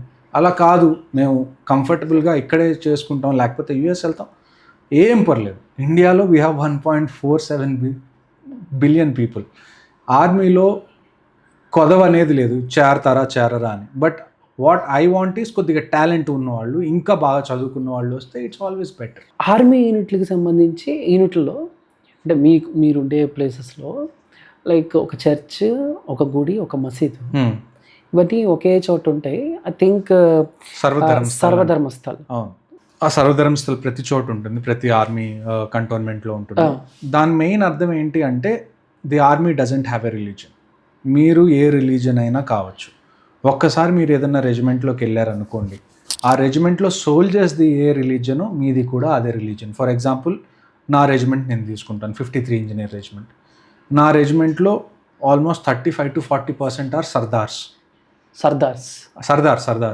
సిక్, అదే 6 సర్దార్స్ ఉంటారు. ఆ తర్వాత ఒక 30 to 35% కుమోని, ఉత్తరాఖండ్ నుంచి వచ్చే హిందూస్ ఉంటారు. ఇలాంటి టైంలో నేను ఒకవేళ సర్దార్స్తో పనిచేస్తున్నాను అనుకోండి, వాళ్ళు ఏదైనా పని మొదలు పెట్టేటప్పుడు వాహే గురుజీ దా ఖాల్సా, వాహే గురుజీ ది ఫతే అని గురునానక్ దేవుని వాళ్ళు తలుచుకుంటారు. నాకు అది తప్పు అనిపించకూడదు. I might be a Hindu, I might be a Muslim, I might be a Christian. వాళ్ళు ఆ మాట అంటే నేను కూడా అదే మాట అనాలి అండ్ నాకు అందులో ఏ ఇబ్బంది ఉండకూడదు. And at the same time నేను రాష్ట్రీయ రైఫిల్స్లో ఉన్నాను. My troops were from Dogra. అంటే డోగ్రా అనేది వాళ్ళ ఎథ్నిసిటీ. వీళ్ళు జనరల్గా జమ్మూ రీజియన్లో, హిమాచల్ రీజియన్లో, పంజాబ్లో కొన్ని రీజియన్స్లో వీళ్ళు ఎక్కువ మంది ఉంటారు. వాళ్ళకి జ్వాలామాత అనే ఆవిడ, ఆ అమ్మవారు వాళ్ళ కులదైవం. జ్వాలామాత. ఓకే. సో వాళ్ళు ఏ పని చేసే ముందైనా జ్వాలామాతకి జై అంటారు. అగైన్ ఆ రెజిమెంట్లోకి ఒక ముస్లిం ఆఫీసర్ వస్తే ఆ ముస్లిం ఆఫీసర్ అది అనాలి. ఎందుకంటే మాకు దేవుడు ఉన్నాడా లేదా, లేకపోతే దేవుడు మాకు వరాలు ఇస్తాడా ఇవ్వడా, దిస్ ఈజ్ ఆల్ సెకండరీ. మాకు కళ్ళ ముందు కనపడుతుంది ఏంటి అంటే మా సోల్జర్స్. రేపు మేము ఆపరేషన్స్కి వెళ్ళాలి అంటే మా సోల్జర్స్తోనే వెళ్ళాలి. సో వాళ్ళ రిలీజనే మా రిలీజన్ అవుతుంది. సో అందుకని చెప్పి the army doesn't have religion. Your men's religion is your religion. September 14th అనేది మీకు sentiment? September 14th, yes. 14 September 2013. Okay, 2013. So అదే రోజు మీరు లెఫ్టినెంట్ కమిషన్ అయ్యారు. సరిగ్గా 10 ఏళ్ల తర్వాత సేమ్ అదే రోజు మీరు రిటైర్ అయ్యారు. ఆ ఒక్క రోజు ఎప్పుడైతే మేము కమిషన్ అవుతామో ఆ ఒక్క రోజే హ్యాపీగా ఉంటాం, బాగుంటుంది. Then it's over. Then you have to look at bigger things. మీకు ఇంకా పెద్ద పెద్ద ఛాలెంజెస్ వస్తాయి. సో మేము బర్త్డేసే సెలబ్రేట్ చేసుకోము. ఇలాంటివి ఏమన్నా ఉంటే ఊరికొక రోజు గుర్తు తెచ్చుకుంటాము అంతే తప్ప దట్ వోంట్ హ్యావ్ నన్ను ఏమంటారు, దాన్ని మరీ పర్సనల్గా తీసుకోం. మరీ పర్సనల్గా తీసుకునేవి ఎలాంటివి తీసుకుంటామంటే February 14th, ఏ రోజైతే పుల్వామా అటాక్ అయిందో. మీరు February 14th అని అడుగుంటే నాకు వెంటనే అనిపించేది, నాకు వ్యాలంటైన్స్ డే గుర్తొచ్చేది కాదు, నాకు పుల్వామా గుర్తొచ్చేది. ఎందుకంటే ఒక డిఫెన్స్ ఆస్పిరెంట్కి అతను ఏ రోజైతే కమిషన్ అవుతాడో అది చాలా పెద్ద విషయం అవ్వచ్చు. ఒక్కసారి మీరు కమిషన్ అయిపోయిన తర్వాత మీకు ఇంకా పెద్ద విషయాలు, ఇంకా పెద్ద పెద్ద డేట్స్ మీరు చూస్తారు, విచ్ ఆర్ ఇన్ఫ్యాక్ట్ పెయిన్ఫుల్. మీకు అవి గుర్తుంటాయి హ్యాపీ మూమెంట్స్ కన్నా. కానీ ఏవైతే మీరు ఏ డేట్స్లో అయితే మీరు పెయిన్ ఎక్కువ చూస్తారో అవి మీకు గుర్తుంటాయి. సో అంటే 1803లో స్టార్ట్ అయిన ఈ బెంగాల్ సాపర్స్ ఏమైతే ఉందో, సో దాంతో మీ కెరీర్ ప్రారంభమైంది. అవును. ఇప్పుడు సాపర్స్ అంటే బేసిక్గా ఎవరంటే, ఇంతకుముందు కాలంలో కోట గోడలు ఉండేవి. కోట గోడల్ని ఎవరైతే పగలగొడతారో, అంటే ఆర్మీలో ఎవరైతే వెళ్ళి ఒక సైన్యంలో కోట గోడల్ని పగలగొడతారో, లేకపోతే కోట గోడల కింద నుంచి స్వరంగాలు దవ్వుకొని లోపలికి వెళ్ళి అక్కడ మందు పాత్రలు ఎవరైతే పెడతారో వాళ్ళని సాపర్స్ అంటారు. సాపర్స్ వాళ్ళనే మోడర్న్ లాంగ్వేజ్లో మనం ఏమంటామంటే ఇంజనీర్స్ అంటాం. కోర్ ఆఫ్ ఇంజనీర్స్ అని, లేకపోతే కాంబాట్ ఇంజనీర్స్ అంటాం. సో బేసిక్గా మనకి 3 సాపర్ గ్రూప్స్ ఉన్నాయి. బ్రిటిష్ వాళ్ళు ఇండియాకి వచ్చినప్పుడు 3 ప్రెసిడెన్సీలు ఉండేవి. Madras presidency, Bombay presidency and Calcutta presidency. So same sappers కూడా 3 సాపర్ గ్రూప్స్ ఉన్నాయి. ఒకటి మద్రాస్ ఇంజనీరింగ్ గ్రూప్, ఎంఈజీ అంటాం మనం, మద్రాస్ సాపర్స్ అని కూడా అంటాం. ఒకటి బెంగాల్ ఇంజనీరింగ్ గ్రూప్, బెంగాల్ సాపర్స్ అంటాం. మూడోది వచ్చేసి బాంబే ఇంజనీరింగ్ గ్రూప్, లేకపోతే బాంబే సాపర్స్ అంటాం. సో ఒక్కొక్క గ్రూప్లో చాలా రెజిమెంట్స్ ఉంటాయి. ఇప్పుడు నా రెజిమెంట్ వచ్చేసి 53 engineer regiment, which is part of Bengal Sappers, which is one of the oldest sapper groups of India. అన్నిటికన్నా ఫస్ట్ మద్రాస్ సాపర్స్ ఫామ్ అయింది, ఆ తర్వాత బెంగాల్ సాపర్స్ ఫామ్ అయింది, ఆ తర్వాత బాంబే సాపర్స్ ఫామ్ అయింది. ఇప్పుడు మనం ఇంజనీర్స్ గురించి తీసుకుంటే మా టాస్క్స్ ఎలా ఉంటాయంటే, మా టాస్క్స్ 3 ప్రిన్సిపల్స్ మీద ఉంటాయి. Mobility, counter mobility, survivability. ఇప్పుడు మొబిలిటీ అంటే ఏంటి? మనం కదలడం, మొబైల్ అంటే మనం ముందుకే ఎలా వెళ్ళగలం. సో బేసిక్గా సాపర్స్ వర్క్ మొత్తం it is mostly related to civil engineers. ఇప్పుడు ఫర్ ఎగ్జాంపుల్ మనం రీసెంట్గా ఏదైనా ఫ్లడ్స్ వచ్చినప్పుడు, లేకపోతే ఏదైనా ఎర్త్ క్వేక్స్ వచ్చినప్పుడు ఆర్మీ వచ్చి అప్పటికప్పుడు బ్రిడ్జ్ కట్టేసింది అంటారు చూసారా, అవి యాక్చువల్గా మేమే కడతాం, సాపర్స్ కడతారు. సో మాకు బ్రిడ్జింగ్ నేర్పిస్తారు. అన్నిటికన్నా ఫస్ట్ బ్రిడ్జింగ్ ఎందుకు నేర్పిస్తారు అంటే, వార్ జరిగినప్పుడు ప్రతి బార్డర్కి దగ్గరలో ఏదో ఒక కాలువలాగో ఏదో ఒకటి కడతారు. ఎందుకంటే ట్యాంక్స్ క్రాస్ చేయకుండా, ట్యాంక్స్ నీళ్ళల్లోకి వెళ్తే అవి మళ్ళీ క్రాస్ అవ్వకుండా. ఎందుకంటే ట్యాంక్స్ కూడా ఒక యాంగిల్ ఆఫ్ స్లోప్ ఏదైతే ఉందో దాన్నే చేయగలదు. దానికన్నా యాంగిల్ ఎక్కువ ఉందనుకోండి ట్యాంక్ పైకి ఎక్కలేదు. సో అలాంటి టైంలో మేము ఏం చేస్తాం, ఆ గ్యాప్ ఏదైతే ఉంటుందో దాన్ని ఫిల్ చేయడం కోసం అది నీళ్ళల్లోకి దిగకుండా పైనుంచి పైన బ్రిడ్జ్ మీదకి వెళ్ళేలాగా అప్పటికప్పుడు బ్రిడ్జ్ కట్టేస్తాం. మొబిలిటీ అంటే ఒకటి ముందుకు కదలాలి అంటే మేము కావాలి. ఇంకొకటి ఏంటి అంటే మనం బార్డర్ క్రాస్ చేసిన వెంటనే, లేకపోతే బార్డర్కి జస్ట్ యువతల అన్నిటికన్నా ఫస్ట్ అబ్స్టికల్ మనకి తగిలేది ఏంటి అంటే మైన్స్, ల్యాండ్ మైన్స్ ఉంటాయి కదా, బాంబ్స్ అంటే మైన్ ఏవైతే మందు పాత్రలు అంటాం. సో ఈ మైన్ వార్ఫేర్ మొత్తం శాపర్స్ చూసుకుంటారు. అంటే మమ్మల్ని ఏమంటారంటే first to go in to the war and last to come back. ఎందుకంటే అందరికన్నా ముందు మేము వెళ్ళి ఆ బార్డర్ చివర మళ్ళీ మీరు రావాలి. ఎందుకంటే అందరికన్నా ముందు మేము వెళ్తాం, అక్కడ ఏవైతే మందు పాత్రలు పెట్టున్నాయో వాటన్నిటిని రికవరీ చేస్తాం. ఒక పద్ధతి ఉంటుంది, ఎందుకంటే దాని మీద అడుగేస్తే మనిషి పేలిపోతాడు, ముక్కలు అయిపోతాడు. సో అలాంటి మైన్స్ని బయటికి తీయడానికి, ఒక మైన్ ఫీల్డ్లోకి వెళ్ళడానికి ఒక పర్టికులర్ ప్రోటోకాల్స్ ఉంటాయి, దానికి ఒక ట్రైనింగ్ ఉంటుంది, అది మేమే చేస్తాం. ఇందులో కూడా ఇంత ట్రైనింగ్ తీసుకున్న తర్వాత కూడా ప్రతిసారి మైన్ ఫీల్డ్లోకి ఎవరన్నా వెళ్తే మళ్ళీ రిటర్న్ వస్తారా రారా అని డౌట్. ఎందుకంటే విత్ టైం మట్ అనేది జరుగుతూ ఉంటుంది. సో ఈరోజు మీరు ఇక్కడ పట్టిన మైన్ ఒక 10 సంవత్సరాల తర్వాత మీరు ఆ మైన్ ఫీల్డ్ని ఓపెన్ చేయాలనుకున్నారనుకోండి, అది ఇక్కడ ఉండదు. మీరు ఫస్ట్ అన్నీ నోట్ చేసుకుంటారు, మ్యాప్ క్రియేట్ చేసుకుంటారు, ఎగ్జాక్ట్గా పెట్టిన పాయింట్స్ అన్నీ ఒక ల్యాండ్ మార్క్ని బట్టి మీరు మొత్తం ఒక పేపర్ మీద రాసుకుంటారు. కానీ 10 years కూడా నేను ఎక్కువ చెప్తున్నా, ఒక 2 yearsలో ఈ మైన్ ఇక్కడ ఉన్నది, అది ఇక్కడ ఉండొచ్చు, ఎందుకంటే సాయిల్ మూవ్ అవుతూ ఉంటుంది కంటిన్యూస్గా. ఓకే.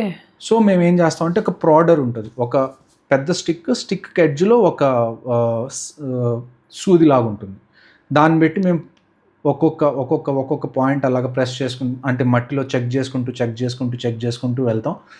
మేము ఆ మైన్ ఫీల్డ్ క్లియర్ చేసి వెహికల్స్ కానీ మనుషులకు కానీ వెళ్ళే అంత విడ్త్ మేము క్లియర్ చేయకపోతే ఎంత ఫైట్ చేయగలిగిన ఆర్మీ అయినా వెనకాల ఆగిపోవాల్సింది. సో ఫస్ట్ మేము అది క్లియర్ చేస్తాం, మైన్ ఫీల్డ్ క్లియర్ చేసిన తర్వాతే మిగతా వెహికల్స్ అన్నీ అటు క్రాస్ అవుతాయి. మళ్ళీ బ్రిడ్జెస్లో కూడా 2-3 రకాలు ఉంటాయి. బ్రిడ్జెస్లో కూడా ఎలాగంటే ఎక్కడైతే వాటర్ ఉందో దాని మీద బ్రిడ్జింగ్ వేరుగా ఉంటుంది, ఎక్కడైతే వాటర్ లేకుండా డ్రైగా ఉందో దాని మీద బ్రిడ్జింగ్ వేరుగా ఉంటుంది. దీంతోపాటు ఇంతకుముందు బ్రిడ్జెస్ అన్నీ మనుషులు ఒక్కొక్క ప్యానెల్ మోసుకుంటూ వెళ్ళి దానికి తగిలించి కట్టేవాళ్ళు. ఆ ఒక్కొక్క ప్యానెల్ 300-350 kgs ఉంటుంది. ఒక 6 దాన్ని మోసుకుంటూ, అంటే చాలా ప్యానెల్స్ అవసరం అవుతాయి ఒక బ్రిడ్జ్ కట్టాలి అంటే. ఆ ప్యానెల్స్ అన్నీ ఫస్ట్ ఒక చోట మీరు వెహికల్లో ఎక్కించాలి మాన్యువల్గా. ఇప్పుడంటే కొద్దిగా మషిన్స్ వచ్చినాయి, కొద్దిగా ఈజీ అయినాయి.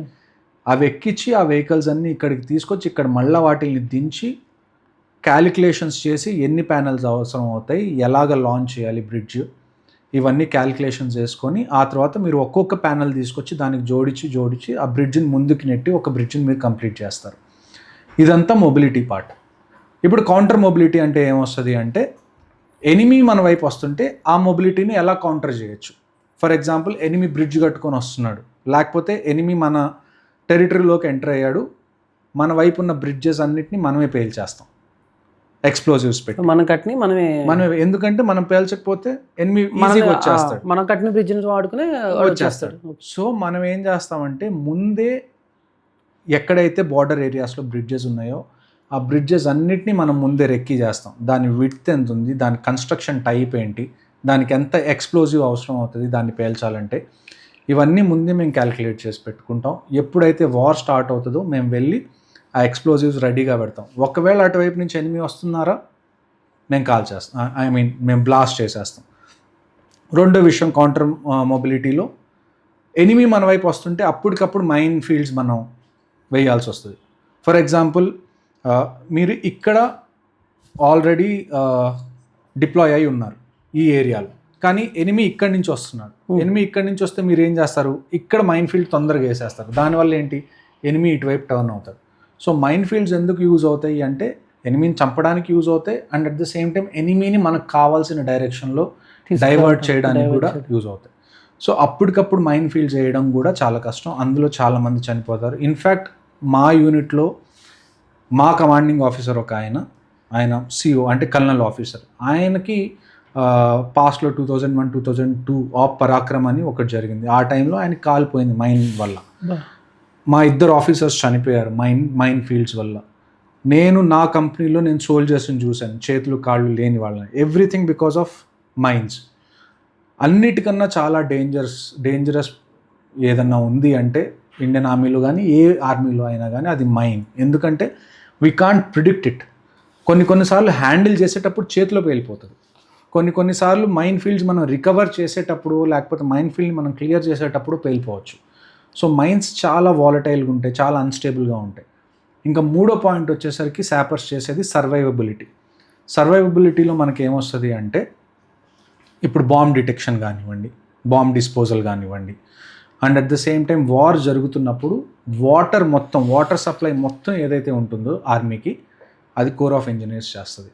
మేము ఏం చేస్తాం అంటే కాంబాట్ ఇంజనీర్స్ అంటే బేసిక్గా ఎక్కడెక్కడ వాటర్ సోర్సెస్ ఉన్నాయి ఆ వాటర్ సోర్సెస్ అన్నిటినీ తీసుకొని అందులో నుంచి వచ్చే వాటర్కి పాయిజనస్ అయి ఉండొచ్చు, యూ నెవర్ నో, ఎనిమీ ఏదైనా చేయొచ్చు. ఆ వాటర్ని తీసుకొని ఆ వాటర్ని ట్రీట్ చేసి అవి సేఫ్ అని నిర్ధారించిన తర్వాత అన్ని యూనిట్స్కి వాటర్ని పంచేది కోర్ ఆఫ్ ఇంజనీర్స్ అంటే మన సాపర్స్. సో ఇది బ్రాడ్గా జరిగే ప్రక్రియ, మేము చేసే పనులు. ఇవన్నీ కాకుండా కూడా మళ్ళా మీరు లే లద్దాఖ్ వైపు కానీ లేకపోతే మీరు బార్డర్ ఏరియాస్లో ఎక్కడికైనా వెళ్ళారా ట్రిప్కి? లేదు. అక్కడ ఆ ఏరియాస్లో మీకు ఒక ఆర్గనైజేషన్ ఉంటుంది, BRO అంటారు, బోర్డర్ రోడ్స్ ఆర్గనైజేషన్. ఈ బోర్డర్ రోడ్స్ ఆర్గనైజేషన్ కూడా కోర్ ఆఫ్ ఇంజనీర్స్ కిందే అంటే సాపర్స్ కిందే ఉంటుంది. సో ఆఫీసర్స్ అక్కడికి వెళ్తారు. బార్డర్ ఏరియాస్లో ఏవైతే రోడ్స్ ఉంటాయో అవి జనరల్గా ఇప్పుడు మనకి ఒక సిటీలో రోడ్స్ అనుకోండి, మనకి PWD వాళ్ళు వేస్తారు, పబ్లిక్ వర్క్స్ డిపార్ట్మెంట్ వాళ్ళు, లేకపోతే విలేజెస్లో అనుకోండి మున్సిపాలిటీ వాళ్ళు. బోర్డర్లో రోడ్స్ ఏవైతే ఉన్నాయో అవి BRO వేస్తుంది. అక్కడ ఆ స్టేట్కి సంబంధించిన డిపార్ట్మెంట్స్ అయ్యో అవన్నీ BRO కిందకు వస్తుంది. BROలో ఎవరైతే ఆఫీసర్స్ ఉంటారో వాళ్ళందరూ సాపర్ ఆఫీసర్స్. ఓకే. సో అంటే ఇప్పుడు సాపర్స్ అని అంటే మీరు చేసే పని కాంబాట్ ఇంజనీరింగ్, దీని వెనకాల ఇంత పెద్ద ఉంటుంది. నేను మీకు చెప్పింది ఒక్క డిపార్ట్మెంట్ గురించి, ఆర్మీలో ఇలాంటి డిపార్ట్మెంట్స్ చాలా ఉంటాయి. అంటే మమ్మల్ని సాపర్స్ అన్నారు మీరు, మేము ఇంజనీర్స్ అంటే బేసిక్గా మేము కాంబాట్ ఇంజనీర్స్. మీకు సిగ్నల్స్ ఉంటుంది. మళ్ళీ సిగ్నల్స్ అంటే ఏంటి అంటే they look after the entire communication and IT of army. అంటే మీకు సాఫ్ట్వేర్ కానివ్వచ్చు, హార్డ్వేర్ కానివ్వచ్చు, కమ్యూనికేషన్ కానివ్వచ్చు, ఎనిమీ కమ్యూనికేషన్ ఇంటర్సెప్ట్ చేయడం కావచ్చు, ఇవన్నీ సిగ్నల్స్ చూసుకుంటుంది. ఆ తర్వాత మళ్ళీ మనకి సికింద్రాబాద్లో EME సెంటర్ అని రాసి ఉంటుంది, మీరు చాలాసార్లు చూసుంటారు సికింద్రాబాద్ వైపు వెళ్ళి ఉంటే. EME అంటే ఏంటి? Electrical and mechanical engineers. So ఒక చిన్న పిస్టల్ దగ్గర నుంచి ఒక పెద్ద గన్ వరకు ఏవన్నా రిపేర్స్ వచ్చినా, వెహికల్స్ కానివ్వండి, ట్యాంక్స్ కానివ్వండి, ఏది రిపేర్ వచ్చినా వీళ్ళు రిపేర్స్ చేస్తారు. సో ఇలాగ ప్రతి ఇంజనీర్కి, ప్రతి రకమైన ఇంజనీర్కి there is a place in Indian army. So ఇందాక మీరు అడిగారు కదా, ఒక పల్లెటూరులో ఉన్న వాళ్ళకో లేకపోతే ఒక సిటీలో ఉన్న వాళ్ళకు, చదువుకున్న వాళ్ళకి మీరు ఏం చెప్తారు అని. మీ చదువు దేశానికి ఉపయోగపడాలి అంటే మీకు ఆర్మీలో అవెన్యూస్ ఉన్నాయి. ఎక్కువ మందికి ఆ విషయం తెలియదు. ఇన్ఫ్యాక్ట్ నేను ఆర్మీ జాయిన్ అయ్యేటప్పుడు నాకు కూడా తెలియదు. నేనేమనుకున్నానంటే సినిమాల్లో చూపించినట్టు బోర్డర్ దగ్గర ఒక చలిమంట వేసుకొని దాని చుట్టూ గన్నులు పట్టుకొని తిరిగి తాగుతూ ఎవరన్నా ఎంటర్ అయితే వాళ్ళని కాల్చడం, లేకపోతే మనల్ని ఎవరో ఒకళ్ళు కాలుస్తారు. అప్పట్లో నాకు తెలిసింది కూడా అంతే. ఎందుకంటే అప్పుడు సోషల్ మీడియా లేదు, ఎవరు మాట్లాడడానికి లేరు ఆర్మీ వాళ్ళు. బట్ ఇప్పుడు మీ దగ్గర ఉన్నారు, మీకు అవేర్నెస్ ఇంకా ఎక్కువ ఉంది. సో మీ పిల్లల్ని మీరు జాయిన్ చేయాలి అని అనుకుంటే it's not just about fighting, there are lot of support tasks that we do behind the fighting. Okay. అంటే ఇప్పుడు ఈ బెంగాల్ సాపర్స్ మీరు వర్క్ చేసిన దానికి చూస్తే ఇప్పుడు మీరు అసలు ఆ జాబే ఎంత డేంజరో నాకు అర్థమవుతుంది. బట్ ఇప్పుడు మీరు జాబ్ చేసిన ఈ వర్క్ ఎక్స్పీరియన్స్ చూసుకుంటే ఆ టైంలో ఏమన్నా మీరు ఎదుర్కొన్న మోస్ట్ డేంజరస్ అంటే మైన్స్. ప్రతిసారి ఏదైనా ఒక సిచ్యువేషన్ లైవ్ మైన్ ట్రైనింగ్ అని ఉంటుంది. అంటే మీరు ట్రైనింగ్కి వెళ్తారు, మైన్స్ దాన్ని ఏమంటారు, లే చేసే ముందు మీరు మీ యూనిట్లోనే ఒక గ్రౌండ్లో ట్రైనింగ్ చేస్తారు. అందులో మీకు లైవ్ మైన్ ఇస్తారు, అంటే యాక్టివ్గా ఉన్న మైన్. నిజంగా పేలుతుంది. మీరు ఏదన్నా తప్పుగా హ్యాండిల్ చేస్తే అది ఖచ్చితంగా పేలుతుంది. ఇంకా చావుతో చలగటమే అంతే. మీరు నేర్చుకోవడమే దాని మీద నేర్చుకుంటారు. మీరు యూనిట్లో దాన్ని ఏమంటారు, మిమ్మల్ని యాక్సెప్ట్ చేయాలి అంటే మీరు లైవ్ మైన్ ట్రైనింగ్ చేసి ఆ మైన్ని కరెక్ట్గా పిన్ తీసి దాన్ని పెట్టి మళ్ళీ ఆ మైన్ని బయటికి తీసి దానికి మళ్ళీ పిన్ పెట్టి దాన్ని డీయాక్టివేట్ చేస్తే that is when your soldiers think సాబుకు వచ్చు, we can be confident about him when he takes us to the operation. So that is the first time you do live. అంటే యూనిట్లోకి ఎవరు కొత్త ఆఫీసర్ వచ్చినా కానీ వాళ్ళు లైవ్ మైండ్ ట్రైనింగ్ ఎప్పుడైతే చేస్తారో only then the soldiers also will get కాన్ఫిడెన్స్కి మా ఆఫీసర్కి he knows what he is doing and we can trust him. ఆ తర్వాత నేను పంజాబ్ బార్డర్లో హుస్సేని వాళ్ళ బార్డర్ అని ఉంటుంది. అక్కడ ఇప్పుడు ఇంకొక విషయం, మేమేం చేస్తామంటే ఆర్మీలో బంకర్స్ ఏవైతే ఉంటాయో అవన్నీ కోర్ ఆఫ్ ఇంజనీర్స్ అంటే శాపర్సే కడతారు. బేసిక్గా ఆర్మీ బంకర్స్ ఏవైతే ఉంటాయో ఆ బంకర్స్ దాని మీద మిసైల్ పడినా కానీ అవి ఏమీ కాకుండా అంత విడ్త్తో ఆ ప్లానింగ్ మొత్తం చేసి కడతాం. సో అలాంటి ఒక టైంలో నేను ఫిరోజ్పూర్ అని ఒక ప్లేస్ ఉంటుంది పంజాబ్లో. అక్కడి నుంచి border is hardly 11 kilometers if I'm not wrong. 11 kilometers, yes 11 kilometers. అక్కడ ఏంటి అంటే మేము అక్కడ డిప్లాయ్ అయ్యాం బంకర్స్ అవి ఇవి కట్టడానికి. ఒకసారి ఏమైందంటే మొహరం, ఆ రోజు ముస్లిమ్స్ది ఫెస్టివల్ ఉంటుంది కదా మొహరం. నేను ఎక్కడైతే కూర్చున్నానో ఇక్కడి నుంచి గట్టిగా ఒక 100 meters కూడా ఉండదు, ఒక 50 meters దూరంలో ఇంటర్నేషనల్ బార్డర్, దాని తర్వాత నుంచి ఇంకా పాకిస్తాన్. సో మేము పనిచేస్తున్నాం ఇన్ని రోజుల నుంచి ఎప్పుడు ఏ ఇష్యూ రాలేదు. ఆ మొహరం రోజు సడన్గా ఏమైందంటే పాకిస్తాన్ వైపు నుంచి చాలామంది సివిలియన్స్ అన్నమాట. అక్కడ దగ్గరలో ఒక మాస్క్ ఉంది మనకు ఆపోజిట్ సైడ్లో. ఆ మాస్క్ దగ్గరికి చాలామంది సివిలియన్స్ వచ్చారు. మేము అనుకున్నామంటే ఇవాళ మొహరం కదా, వాళ్ళు ఏదో ప్రే చేసుకోవడానికి వచ్చి ఉంటారులే అని చెప్పి మా పనిలో మేము ఉన్నాం. తీరా చూస్తే వితిన్ 5 minutes ఆ మాస్క్కి మాకు మధ్యలో ఏదైతే ఏరియా ఉందో మొత్తం గడ్డి. అందులో మన పాకిస్తానీ రేంజర్స్, అంటే మనకి బిఎస్ఎఫ్ ఎలాగున్నారో పాకిస్తాన్ వాళ్ళ వైపు రేంజర్స్ ఉంటారు. మన వాళ్ళని బిఎస్ఎఫ్ అంటాం కదా, వాళ్ళని రేంజర్స్ అంటాం. ఆ రేంజర్స్ ఆ గడ్డిలో నుంచి ఇలా పైకి లేచారు, వెపన్స్ మా వైపు ఇలా చూపించుకుంటూ. కనీసం ఒక 8-9 మంది. అప్పటి వరకు వాళ్ళు అక్కడ ఉన్నారని మాకు తెలియదు. We are very busy with our work. BSF వాళ్ళు మాకు సపోర్ట్లో ఉన్నారు. వాళ్ళు అప్పుడు దాన్ని ఏం చేశారంటే సడన్గా అబ్జెక్షన్ క్రియేట్ చేశారు, మీరు ఇక్కడ ఎందుకు కడుతున్నారు, కట్టకూడదు, అది ఇది అని. Then I had to do a flag meeting. అంటే పాకిస్తాన్ వైపు నుంచి Pakistan rangers officer, BSF officer, నేను, మళ్ళీ పాకిస్తాన్ వైపు నుంచి Pakistan army officer, international border ఎక్కడైతే ఉంటుందో ఆ బార్డర్ మీద కూర్చొని టేబుల్ వేసి ఫ్లాగ్ మీటింగ్ అంటాం. ఫ్లాగ్ అంటే 2 వైపుల నుంచి వైట్ ఫ్లాగ్ చూపిస్తారు, ఓన్లీ ఫర్ మీటింగ్.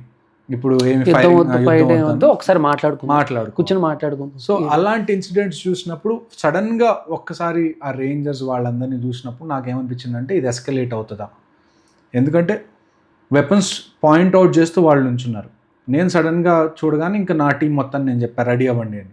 మా వాళ్ళు వెపన్స్ తీసుకొని రెడీగా ఉన్నారు. Its face to face. వాళ్ళు గట్టిగా మాకు ఒక 25 meters to 30 meters దూరంలో ఉంటారు.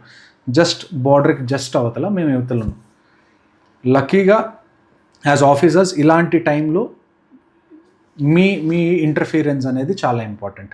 ఒకవేళ అక్కడ సోల్జర్స్ ఉన్నారనుకోండి, డెసిషన్ తీసుకోవడానికి ఎవరు లేరు ఆ టైంలో. అలాంటి టైంలో వాళ్ళు ఒకరినొకరు కాల్చుకునే ఛాన్సెస్ ఉంటాయి. As officers you will control the situation. మీరేమంటారు, మీరు కామ్ డౌన్ చేస్తారు సిచ్యువేషన్ని. కామ్ డౌన్ చేసి ఆఫీసర్స్ ఎవరైతే ఉన్నారో, వాళ్ళ ఆఫీసర్ ఎవరున్నారు, మన ఆఫీసర్ ఎవరున్నారు, will go for a flag meeting. మీరు వెనకాల మీ హెడ్ క్వార్టర్స్లో ఇన్ఫార్మ్ చేస్తారు, ఇలా జరుగుతుంది, I'm going for a flag meeting, I will try to speak and de-escalate it. So ఇలాంటి ఇష్యూస్ జరుగుతాయి. మళ్ళీ అట్ ద సేమ్ టైం ఆ బార్డర్లో డ్రగ్ ట్రాఫికింగ్ ఎక్కువ పంజాబ్లోకి. సో డ్రగ్స్ వస్తూ ఉంటాయి. You catch drugs once in a while చాలా ఈజీగా. సో కోర్ ఆఫ్ ఇంజనీర్స్లో ఇలాంటి ఛాలెంజెస్ అన్నీ ఉంటాయి. అంటే ఇప్పుడు మామూలుగా కొన్ని గొడవలు అయినప్పుడు కూర్చొని మాట్లాడుకుంటే సరిపోతుంది అంటారు. ఇప్పుడు మీరు అన్నట్టు ఫ్లాగ్ మీటింగ్. సో ఇక్కడ నుంచి వైట్ ఫ్లాగ్ మనం చూపిస్తాం, అటైపు నుంచి వైట్ ఫ్లాగ్ వాళ్ళు చూపిస్తారు. అంటే గొడవలు వద్దు, కూర్చొని మాట్లాడుకుందాం అన్న ఇంటెన్షన్ మనం అక్కడ పంపిస్తాం. దానికి తోడు కాల్ కూడా వస్తుంది. మన బిఎస్ఎఫ్ కి వాళ్ళ రేంజర్స్ కి ఒక సపరేట్ కమ్యూనికేషన్ లైన్ ఉంటుంది. బట్ ఈ టైంలో, ఈ ప్రాసెస్లో వెళ్ళి కూర్చుని మాట్లాడుకునే టైంలో కానీ, లేకపోతే ఈ ఫ్లాగ్ చూపించి ఒక సంధి కుదుర్చుకునే టైంలో కానీ, యువతల మన ఆర్మీ నుంచి కానీ లేకపోతే అవతల పాకిస్తాన్ ఆర్మీ నుంచి కానీ ఉంటారు, కొంచెం అత్యుత్సాహం చూపించే కొంతమంది ఉంటారు. వాళ్ళు ఏమైనా ఫైర్ చేస్తే ఎలాంటి పరిణామాలు ఎదుర్కోవాలి? అలాంటి ఇన్సిడెంట్ జరగడం చాలా రేర్. ఇండియన్ ఆర్మీ వైపు నుంచి అయితే అసలు జరగదు. You might still expect it out of Pakistan army.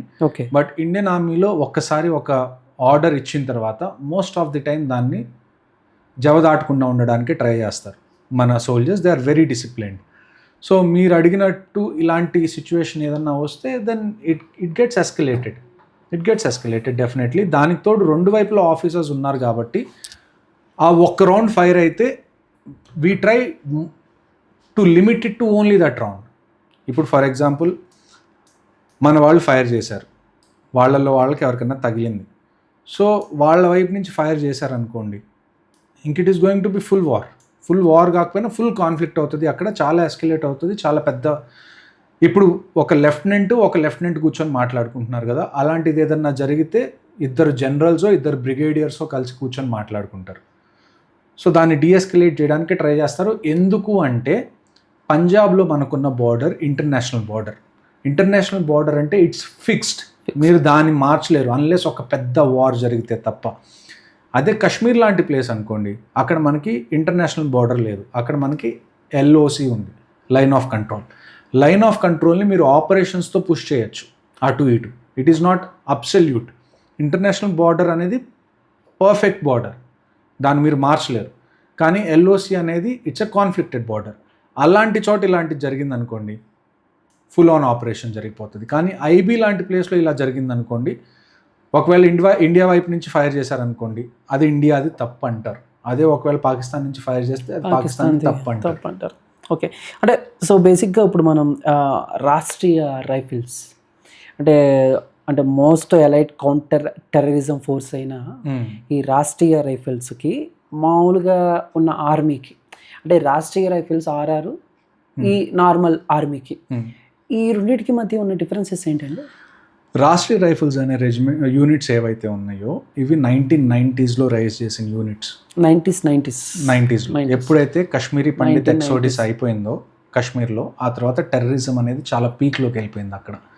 అలాంటి టైంలో ఇండియన్ ఆర్మీ, ఇండియన్ గవర్నమెంట్ ఏం డిసైడ్ చేసిందంటే 95-96 ఆ టైంలో ఏం డిసైడ్ చేసిందంటే ఓన్లీ డెడికేటెడ్ టు కాశ్మీర్ ఇక్కడ మనం ఒక కౌంటర్ టెర్రరిజం ఫోర్స్ తేవాలి, who will be ruthless on terrorism. అంటే ఎవరన్నా వెపన్తో కనపడ్డా ఆ టెర్రరిస్టా వాడిని చంపేయడమే. So that is how Rashtriya Rifles was form. Most of the units in the Indian army are quite old, 100 years, 150 years old regiments చాలా ఉన్నాయి. ఇండియా ఇండిపెండెన్స్ వచ్చిన తర్వాత 1960-65 వరకు చాలా రెజిమెంట్స్ ఫామ్ అయిపోయినాయి. ఆ తర్వాత ఫ్రెష్గా ఫస్ట్ టైం చాలా రెజిమెంట్స్ ఫామ్ అయింది ఎప్పుడు అంటే ఈ 1990s రాష్ట్రీయ రైఫిల్ బెటాలియన్స్. ఈ రాష్ట్రీయ రైఫిల్ బెటాలియన్స్ ఏంటి అంటే they are only in Kashmir. మీకు కాశ్మీర్ బయట రాష్ట్రీయ రైఫిల్ రెజిమెంట్స్ కనపడవు, వాళ్ళు కాశ్మీర్లోనే ఉంటారు. ఓకే, అండ్ ఇంకొకటి ఏంటంటే ఇందాక నేను మీకు చెప్పాను కదా, అందులో మీకు ఇంజనీర్స్ నుంచి ఆఫీసర్ ఉంటారు, ఇంజనీర్ నుంచి ట్రూప్స్ ఉంటారు, అంటే స్ట్రాపర్ ఆఫీసర్స్ ఉంటారు, సిగ్నల్స్ నుంచి ఆఫీసర్స్ ఉంటారు, సిగ్నల్స్ నుంచి ట్రూప్స్ ఉంటారు. ఆ తర్వాత EME నుంచి ఆఫీసర్స్ ఉంటారు, EME నుంచి ట్రూప్స్ ఉంటారు. ఆ తర్వాత మీకు ఆర్మీ సర్వీస్ కోర్ ఉంటుంది, హూ జనరల్లీ ప్రొవైడ్స్ రాషన్ కానివ్వండి, వెహికల్స్ కానివ్వండి, లేకపోతే మీకు ఫ్యూయల్ కానివ్వండి, ఇవన్నీ ఎవరైతే సపోర్ట్ చేస్తారో వీళ్ళు ఉంటారు. So Rashtriya rifles is a force where all departments of the army becomes one department for counter terrorism. అంటే ఇప్పుడు నేను ఉన్నాను అనుకోండి, నేను కౌంటర్ టెర్రరిజం ఆపరేషన్స్ చేస్తాను, and at the same time అక్కడ ఏదన్నా మాకు IED కనపడింది అనుకోండి, IED అంటే బాంబ్, అండ్ సాపర్స్కి బాంబ్ డిఫ్యూజింగ్ ఆ క్యాపబిలిటీస్ ఉంటాయి కాబట్టి I have to look at how to dispose that bomb disposal role నేను తీసుకుంటాను. ఫర్ ఎగ్జాంపుల్ ఎక్కడన్నా ఆపరేషన్ జరుగుతుంది, కమ్యూనికేషన్ లేదు అక్కడ, ఆల్ ఆఫ్ ఎ సడన్ మనం కమ్యూనికేషన్ సెట్ చేయాలి. అప్పుడు సిగ్నల్ ఆఫీసర్ ఎవరైతే ఉంటారో అతను ఆపరేషన్లో ఉన్నా కానీ he also have to tell his troops to look after the communication. మనకి ఆ తర్వాత EME ఏమన్నా మనకి వెపన్స్ కానివ్వండి, వెహికల్స్ కానివ్వండి, ఏమన్నా రిపేర్స్ వస్తే అక్కడ, ఎందుకంటే మౌంటైన్ టెరైన్ కాబట్టి చాలా ఈజీగా రిపేర్స్ రావడం, పాడైపోవడం, బుల్లెట్స్ ఫైర్ అవ్వడం, దాని మీద అటాక్స్ జరగడం, ఇలాంటి చాలా కామన్. సో వాళ్ళు ఆపరేషన్స్ చేస్తూనే they will carry out these additional responsibilities. For example ఒక ఇల్లు ఉంది, ఆ ఇంట్లో టెర్రరిస్టులు దాక్కున్నారు, మనం లోపలికి వెళ్ళాలి అంటే ఆ డోర్స్ ఏవైతే ఉన్నాయో దాన్ని మనం ఎక్స్ప్లోజివ్ పెట్టి పేల్చాలి. అలాంటి టైంలో I will come in to place. So ఎవరు పడితే వాళ్ళు హ్యాండిల్ చేయకుండా ఎవరికి ఏ ఎక్స్పర్టీస్ ఉందో ఫైట్ చేస్తూ చేస్తూ వాళ్ళ ఎక్స్పర్టీస్ని హ్యాండిల్ చేస్తారు. That is the reason Rashtriya rifles is very lethal and deadly. ఎందుకంటే ఆ ఒక్క యూనిట్లో చాలా ఎక్స్పర్ట్స్ ఉన్నారు అండ్ ఎవరికి వాళ్ళు ఎక్స్పర్ట్ అయితే and at the same time everybody will fight also. Okay. So అందుకని Rashtriya rifles is more lethal and brutal. అంటే కంపేర్ టు ఆర్మీతో కంపేర్ చేసుకుంటే చాలా ఇది కూడా part of the army. Ruthless. చాలా రూత్లెస్. అంటే ఇప్పుడు మామూలుగా మేము కొన్ని చూస్తూ ఉంటాం, కొన్ని సినిమాలు చూస్తూ ఉంటే ఇప్పుడు నార్మల్ పోలీస్కి రూత్లెస్ పోలీస్కి కొంచెం డిఫరెన్సెస్ ఉంటాయి. ఇప్పుడు నార్మల్ పోలీస్ వెళ్ళి మిమ్మల్ని అరెస్ట్ చేయాలి రండి అని చెప్పి ఒక చక్కగా అలాగే ఉండదు. బట్ రూత్లెస్ వచ్చేసరికి వెళ్ళామా లాక్కొచ్చామంట. సో ఇప్పుడు నార్మల్ ఆర్మీకి రాష్ట్రీయ రైఫిల్స్కి ఓ రకంగా కొంచెం ఇలాంటి డిఫరెన్సెస్ మనం చూడండి. Rashtriya rifles is part of army. Normal army, Rashtriya Rifles army అని వేరు. ఆర్మీలోనే ఒక department Rashtriya Rifles. Okay. And this department is only in Jammu and Kashmir. ఇంకెక్కడ మీకు బయట కనపడదు. Rashtriya Rifles only Jammu and కాశ్మీర్లోనే ఉంటారు. ఎందుకు అలాగా? ఎందుకంటే అక్కడ టెర్రరిజం ఎక్కువ ఉంది కాబట్టి. అదే మీరు నార్త్ ఈస్ట్ వైపు వచ్చారనుకోండి, అక్కడ అస్సాం రైఫిల్స్ ఉంటుంది. బట్ అస్సాం రైఫిల్స్ ఏంటి అంటే it's not under ministry of defence. అది ఆర్మీ కిందకి రాదు, అది హోమ్ మినిస్ట్రీ కిందకి వస్తుంది. ఎందుకంటే నార్త్ ఈస్ట్లో it's still a little bit manageable. But కాశ్మీర్లో టెర్రరిజం అనేది మేనేజ్ చేయలేనంత ఎక్కువ అయిపోవడం వల్ల డిఫెన్స్ మినిస్ట్రీ కింద, ఆర్మీ కింద రాష్ట్రీయ రైఫిల్స్ని స్టార్ట్ చేశారు. రాష్ట్రీయ రైఫిల్స్కి ఒక్కటే పని, టు కిల్ టెర్రరిస్ట్. దానికన్నా వేరే పని ఏమీ లేదు. టెర్రరిజం ఎక్కువ కాశ్మీర్లో ఉంది కాబట్టి రాష్ట్రీయ రైఫిల్స్ వాళ్ళు కాశ్మీర్లోనే పోస్టెడ్ అయి ఉంటారు. And you go on deputation. అంటే మీరు వెళ్తారు, ఒక 2.5 years to 3.5 years వరకు మీరు సర్వ్ చేస్తారు, మళ్ళీ రిటర్న్ వస్తారు. మళ్ళీ మీకు వీలుంటే రెండోసారి వెళ్ళడానికి ఛాన్స్ ఉంటుంది. సో ఎవరైతే రాష్ట్రీయ రైఫిల్స్లోకి వెళ్తారో జనరల్గా ఒక 10 years వెళ్ళి వస్తారు, లేకపోతే కొన్నిసార్లు సర్వీస్ ఇంకా ఉంటే 2-10 years వెళ్ళి వస్తారు. ఓకే. ఎందుకంటే ఇప్పుడు మీ ఎక్స్పీరియన్స్, మీకు చాలా ఎక్స్పీరియన్సెస్ ఉంటాయి. బట్ ఇందాక మీరు అన్నారు బర్త్డేస్ కానీ ఇవన్నీ నేను పెద్దగా ఇష్టపడను. నేను ఆర్మీలో జాయిన్ అయిన రోజు మళ్ళీ తర్వాత సంవత్సరం అయితే ఓకే, ఆ రోజు కొంచెం హ్యాపీగా ఫీల్ అవుతాను. ఓకే, 1 year అయింది నేను వచ్చాను. So Pulwama attack February 14th. ఇప్పుడంతా ఈ జెన్జీ కిడ్స్ వీళ్ళంతా మేబీ చాలామందికి తెలియకపోవచ్చు, February 14 అనగానే ప్రేమికుల రోజే వాళ్ళకేమో. బట్ పుల్వామా అటాక్, సో అలాగా. సో మేజర్ హర్షవర్ధన్ చావా గారి డైరీలో కానీ క్యాలెండర్లో కానీ ఒక మర్చిపోలేని రోజు. ఆల్మోస్ట్ నేను ఈ ఆపరేషన్తో ఇక అయిపోయింది నా జీవితం, ఆల్మోస్ట్ డెత్ దాకా వెళ్ళిపోయాను, ఇచ్చేసాను నా ప్రాణాలు, నేను ఇండియాకి ఇచ్చేసాను అనుకునే ఆపరేషన్ గురించి డిస్కస్ చేస్తే ఏ ఆపరేషన్ అది ఏంటి, దాని గురించి ఏం చెప్తాను? నేను డెత్ దాకా వెళ్ళే ఆపరేషన్ అయితే రాలేదు. ఆపరేషన్స్ జరిగినాయి, కానీ మేము ఎప్పుడు ఆ సిచ్యువేషన్లో లక్కీగా, ఫార్చునేట్గా మేము ఎప్పుడు ఆ సిచ్యువేషన్లో లేము. మేము డిసడ్వాంటేజ్లో ఉన్న సిచ్యువేషన్ చాలా రేర్, మేము అడ్వాంటేజ్లో ఉన్న సిచ్యువేషనే ఎక్కువ. కానీ మీరు అడిగే దాన్ని బట్టి నేను ఏం చెప్తానంటే, ఒక ఆపరేషన్ మేము చేసినప్పుడు మేము చనిపోలేదు, కానీ ఆ ఆపరేషన్లో ఒక పోలీస్ ఆఫీసర్ చనిపోయారు. అంటే బై ద టైం ఆ అటాక్ యాక్చువల్గా జరగాల్సింది మా మీద. మేము జనరల్గా ఏం చేస్తామంటే, ఎప్పుడైతే మేము డ్యూటీకి వెళ్తామో ప్రతిరోజు ఒకే టైంని మేము ఫాలో అవ్వం. మా ఇష్టం వచ్చిన టైం, ఆ రోజు మైండ్లో ఏది ఉంటే దాన్ని బట్టి వెళ్తాం. ఎందుకంటే మేము ప్రతిరోజు ఒకే టైంకి వెళ్ళామనుకోండి, ఎవరో ఒకళ్ళు మా ప్యాటర్న్ని రికగ్నైజ్ చేస్తారు, వీళ్ళు ఈ టైంకి వస్తారని చెప్పి వీళ్ళు రెడీగా ఉంటారు. అలాగా. కానీ లొకేషన్స్ మావి కొన్ని పర్టికులర్గా, ఈ లొకేషన్స్లో వీళ్ళైతే ఉంటారు అని ఒక ఐడియా అయితే ఉంటుంది, ఇక్కడైతే ఉంటారు అని. సో ఆ రోజు మేము వెళ్ళడం ఒక 15 minutes లేట్ అయింది అంతే. అంటే మా బట్టి లేట్ ఏం అవ్వలేదు, మేము ఒక 15 minutes తర్వాత వెళ్దాం, రోజు ఈ టైంకి వెళ్తున్నాం కదా, ఈరోజు ఈ టైంకి వద్దు, ఒక 15 minutes తర్వాత, ఒక 1/2 hour ముందు ర్యాండమ్గా వెళ్దాం అని చెప్పి మేము ఆగాం. ఎక్కడైతే మేము రోజు నుంచి ఉంటాము, ఎక్కడైతే రోజు మేము చెక్ పాయింట్స్ పెడతామో, ఆ రోజు అన్ఫార్చునేట్లీ అక్కడ పోలీసులు వచ్చి చెక్ పాయింట్ పెట్టారు. Oh my God. సో ఒక 3 టెర్రరిస్టులు ఏం చేశారంటే, ఒక బైక్ మీద వచ్చి, వాళ్ళ దగ్గర ఒక AK-47 2 pistols ఉన్నాయి, వాళ్ళు మేము అనుకొని ఆ పోలీసుల మీద ఫైర్ చేశారు. లక్కీగా వాళ్ళు ఫైర్ చేసినప్పుడు ఏ పోలీస్కి ఏమీ కాలేదు. వాళ్ళ వెహికల్ వెనకాల వాళ్ళు కవర్ తీసుకున్నారు, బుల్లెట్స్ అన్నీ వెహికల్కి తగిలినాయి. వీళ్ళు పైకి లేచి చుట్టూ చూసేసరికి వీళ్ళు ఏమనుకున్నారు, వీళ్ళు ఫైర్ చేసి పారిపోయారు అని అనుకున్నారు. కానీ వాళ్ళు కొద్దిగా చుట్టుపక్కల ఏరియా చూస్తే వాళ్ళు వచ్చిన బైక్ అక్కడే కింద పడిపోయి ఉంది. అప్పుడు వాళ్ళకి అర్థమైంది ఏంటి అంటే వీళ్ళు పారిపోలేదు, వీళ్ళు బైక్ మీద నుంచి కింద పడిపోయారు, వీళ్ళు ఇక్కడే ఏదో ఒక సందుల్లో వీళ్ళు పరిగెత్తారు, ఎవరో ఒక ఇంట్లో వీళ్ళు దాక్కున్నారని వాళ్ళకి అర్థమైంది. ఆ సౌండ్ వినపడింది. మేము గట్టిగా ఒక 5 minutes 10 minutes దూరంలో ఉన్నాం. మేము ఇంకా స్టార్ట్ అయిపోయాం. మాకు సౌండ్ వినపడం కానీ మాకు అక్కడ అర్థమైపోతుంది ఇది ఖచ్చితంగా వెపన్ సౌండ్ అండి. Especially AK-47 sound, AK-56 sound అనుకోండి, మాకు నిద్రలో మేము విన్నా కానీ మాకు తెలిసిపోతుంది ఇది ఖచ్చితంగా రైఫిల్ సౌండ్. సార్ అంటే మీరు ఆ ప్లేస్కి వెళ్తాకి ఒక 5 to 10 minutes పడుతున్నా మీకు ఆ సౌండ్ అది వస్తుంది. నైట్ టైం కాబట్టి కాశ్మీర్లో జనరల్గా 8-8:30కి మొత్తం క్లోజ్ అయిపోతుంది, మీకేమి కనపడవు 8-8:30 తర్వాత. ఎస్పెషల్లీ కొద్దిగా రైనీ సీజన్, వింటర్స్ అనుకోండి. నేను చెప్తున్నది ఇది ఆగస్ట్ ఆ టైంలో, అంటే కొద్దిగా చలి స్టార్ట్ అయిన తర్వాత అయితే వెంటనే మూసేస్తారు. సమ్మర్స్లో కొద్దిగా మేబీ మెయిన్ బజార్ ఏదైతే ఉంటుందో అదే కొద్దిగా 8-8:30 9 వరకు ఉంటుంది.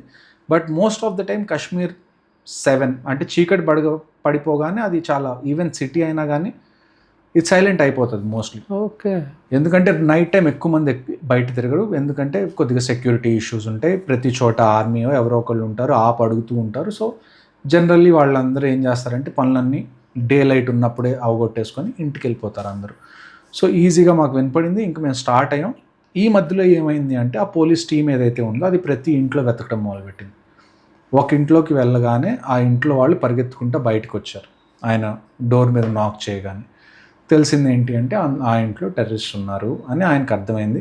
వెతుకుదామని చెప్పి ఆయన కొద్దిగా లోపలికి వెళ్ళారు. లోపలికి వెళ్ళగానే టెర్రరిస్ట్ ఫస్ట్ ఫ్లోర్లో ఉన్నారు, ఆయన కింద ఫ్లోర్లో ఉన్నారు.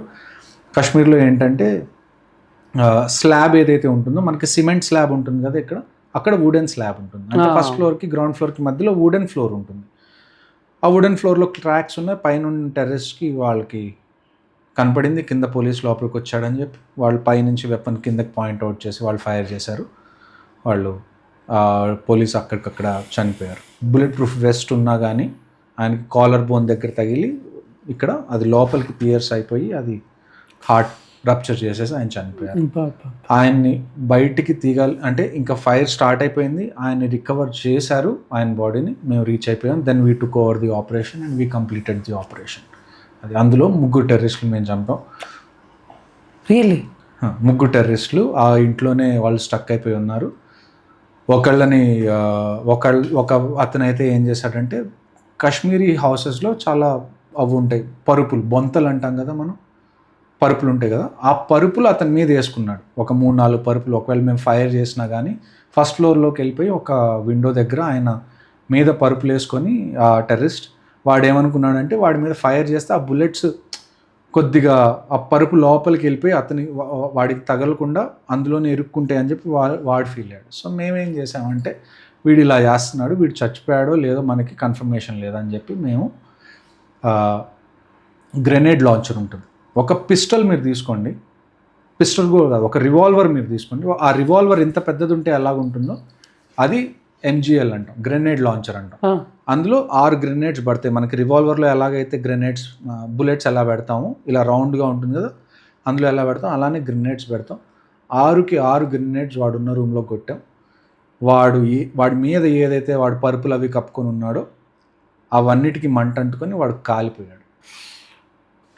సో అలాంటి ఆపరేషన్స్ జరుగుతాయి. ఆ తర్వాత ఇంకొక ఆపరేషన్ ఎలాగుంటుంది అంటే ఎలా జరిగిందంటే ఒక అతను మాదొక బేస్ ఉంది, ఆ బేస్లోకి అతను ఎంటర్ అవ్వడానికి ట్రై చేస్తున్నప్పుడు హార్డ్లీ 10 meters కూడా డిస్టెన్స్ ఉండదు. మా వాళ్ళు కనిపెట్టేశారు. వాడిని అక్కడే పట్టుకుందాం అని చెప్పి చాలాసేపు వాడిని అక్కడే హోల్డ్ చేశారు.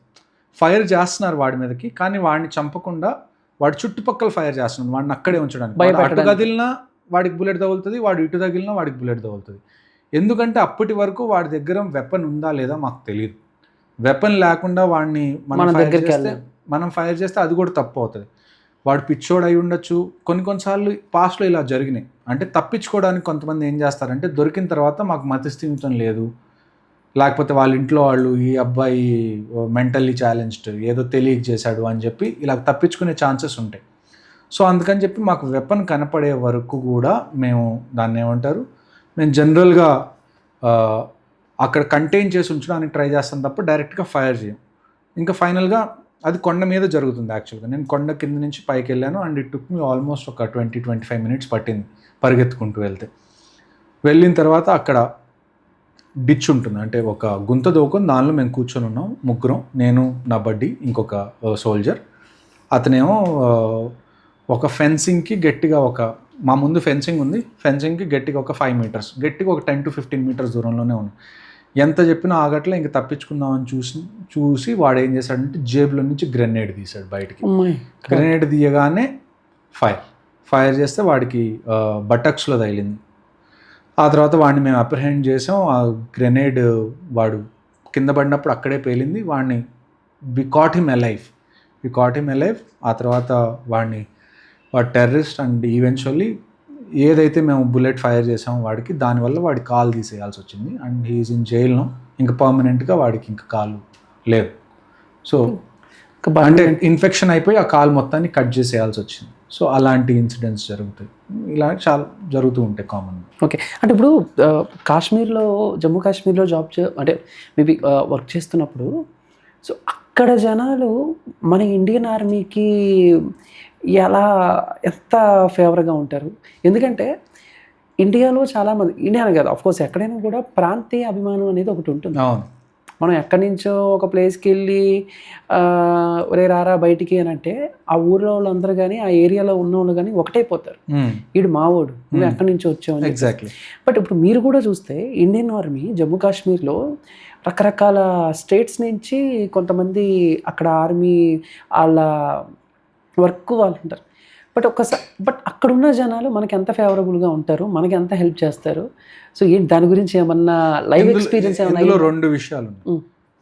ప్రతి రాష్ట్రీయ రైఫిల్ బెటాలియన్స్లో కశ్మీరీ సోల్జర్స్ కూడా ఉంటారు. కశ్మీరీ సోల్జర్స్ అంటే ఇండియన్ ఆర్మీలో సోల్జర్స్ ఎవరైతే కశ్మీర్ నుంచి బిలాంగ్ అవుతారు. అంటే ఇండియన్ ఆర్మీలో నేను ఇందాక మీకు చెప్పాను కదా, జమ్మూ అండ్ కాశ్మీర్ నుంచి కూడా 2 రెజిమెంట్స్ ఉన్నాయి. అందులో ఒక regiment Jammu and Kashmir light infantry. ఆ రెజిమెంట్లో చాలామంది కశ్మీరీస్ ఉన్నారు, ఎవరైతే Kashmiri locals. So Rashtriya rifles యూనిట్లో ప్రతి యూనిట్లో జమ్మూ అండ్ కాశ్మీర్ లైట్ ఇన్ఫెంట్రీకి సంబంధించిన కొంతమంది మనతో పాటు వస్తారు. ఎందుకంటే లోకల్ లాంగ్వేజ్ వాళ్ళకొచ్చు, వాళ్ళకి అక్కడ దారులు తెలుసు, వాళ్ళు గైడ్స్. మేము ఆపరేషన్కి ఏదన్నా అడవుల్లోకి వెళ్తే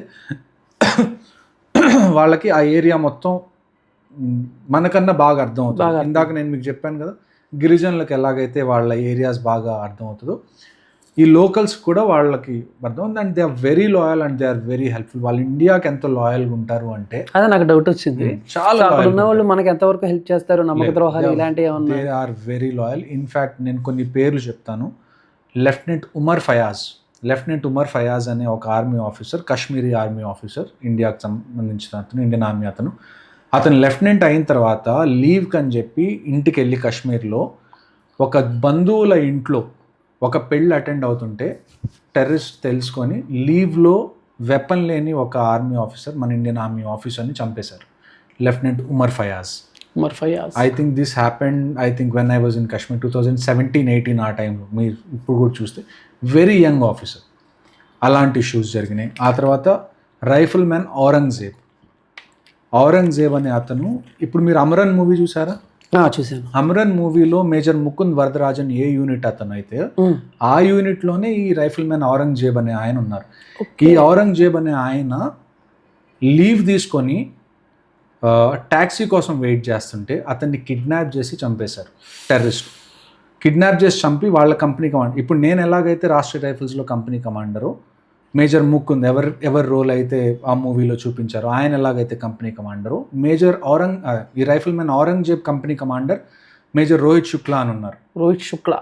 ఆయనకి టెర్రరిస్టులు ఛాలెంజ్ చేశారు, శుక్లా అగర్ తూ మాకా దూద్ పియాయతో లడితే అని. విత్ ఇన్ 2 days ఔరంగజేబ్ని ఎవరైతే చంపారో 44 RR వెళ్ళి ఆ టెర్రరిస్ట్ని, సమీర్ టైగర్ ఆ టెర్రరిస్ట్ పేరు, వాడు టైగర్ అని చెప్పుకొని తిరిగాడు. 2 రోజుల్లో వాడిని చంపేశారు. సో ఇలాంటి, అంటే కాశ్మీరీస్లో కూడా ఇండియాకి ఫేవర్గా ఎవరైతే ఉన్నారో, నేను చెప్పాను కదా చాలా. నాకు అది ఇందాక అర్థం కాలేదు హిందీలో. శుక్లా ఒక అమ్మకి నీ తల్లి పాలు తాగినోడు అయితే, తల్లి రొమ్ము పాలు తాగినోడు అయితే వచ్చి నాతో ఫైట్ చేయని చెప్పి ఒక టెర్రరిస్ట్ ఒక ఆర్మీ ఆఫీసర్కి ఛాలెంజ్ ఇస్తాడు వాడు ఆ ఆర్మీ ఆఫీసర్ సోల్జర్ని చంపిన తర్వాత 2 రోజుల్లో ఈయన పని వెళ్ళి అయిపోయింది. 2 రోజులు రెండే 2 రోజులు. 2 రోజులు. That సో is Indian మీరు Army. రాష్ట్రీయ రైఫిల్స్ని తక్కువ అంచనా మీరు రాష్ట్రీయ రైఫిల్స్కి మీరు ఛాలెంజ్ చేశారు అంటే ముందు మీరు మీ గొయ్యి దవ్వుకొని రెడీగా ఉండండి.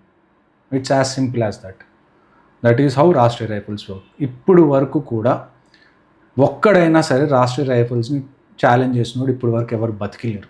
అది బుర్హాన్ వానీ కానివ్వచ్చు, లేకపోతే రియాజ్ నాయక్ కానివ్వచ్చు, లేకపోతే ఈ సమీర్ టైగర్, ఎవరైతే వీళ్ళ పేర్లు చెప్పుకొని తిరుగుతున్నారో నేను టైగరు లేకపోతే నేను టెర్రరిస్ట్ కమాండర్ అని, వీళ్ళల్లో ఒక్కళ్ళు కూడా నేను బతుకున్నానని చెప్పమనండి, ఎవరు లేరు.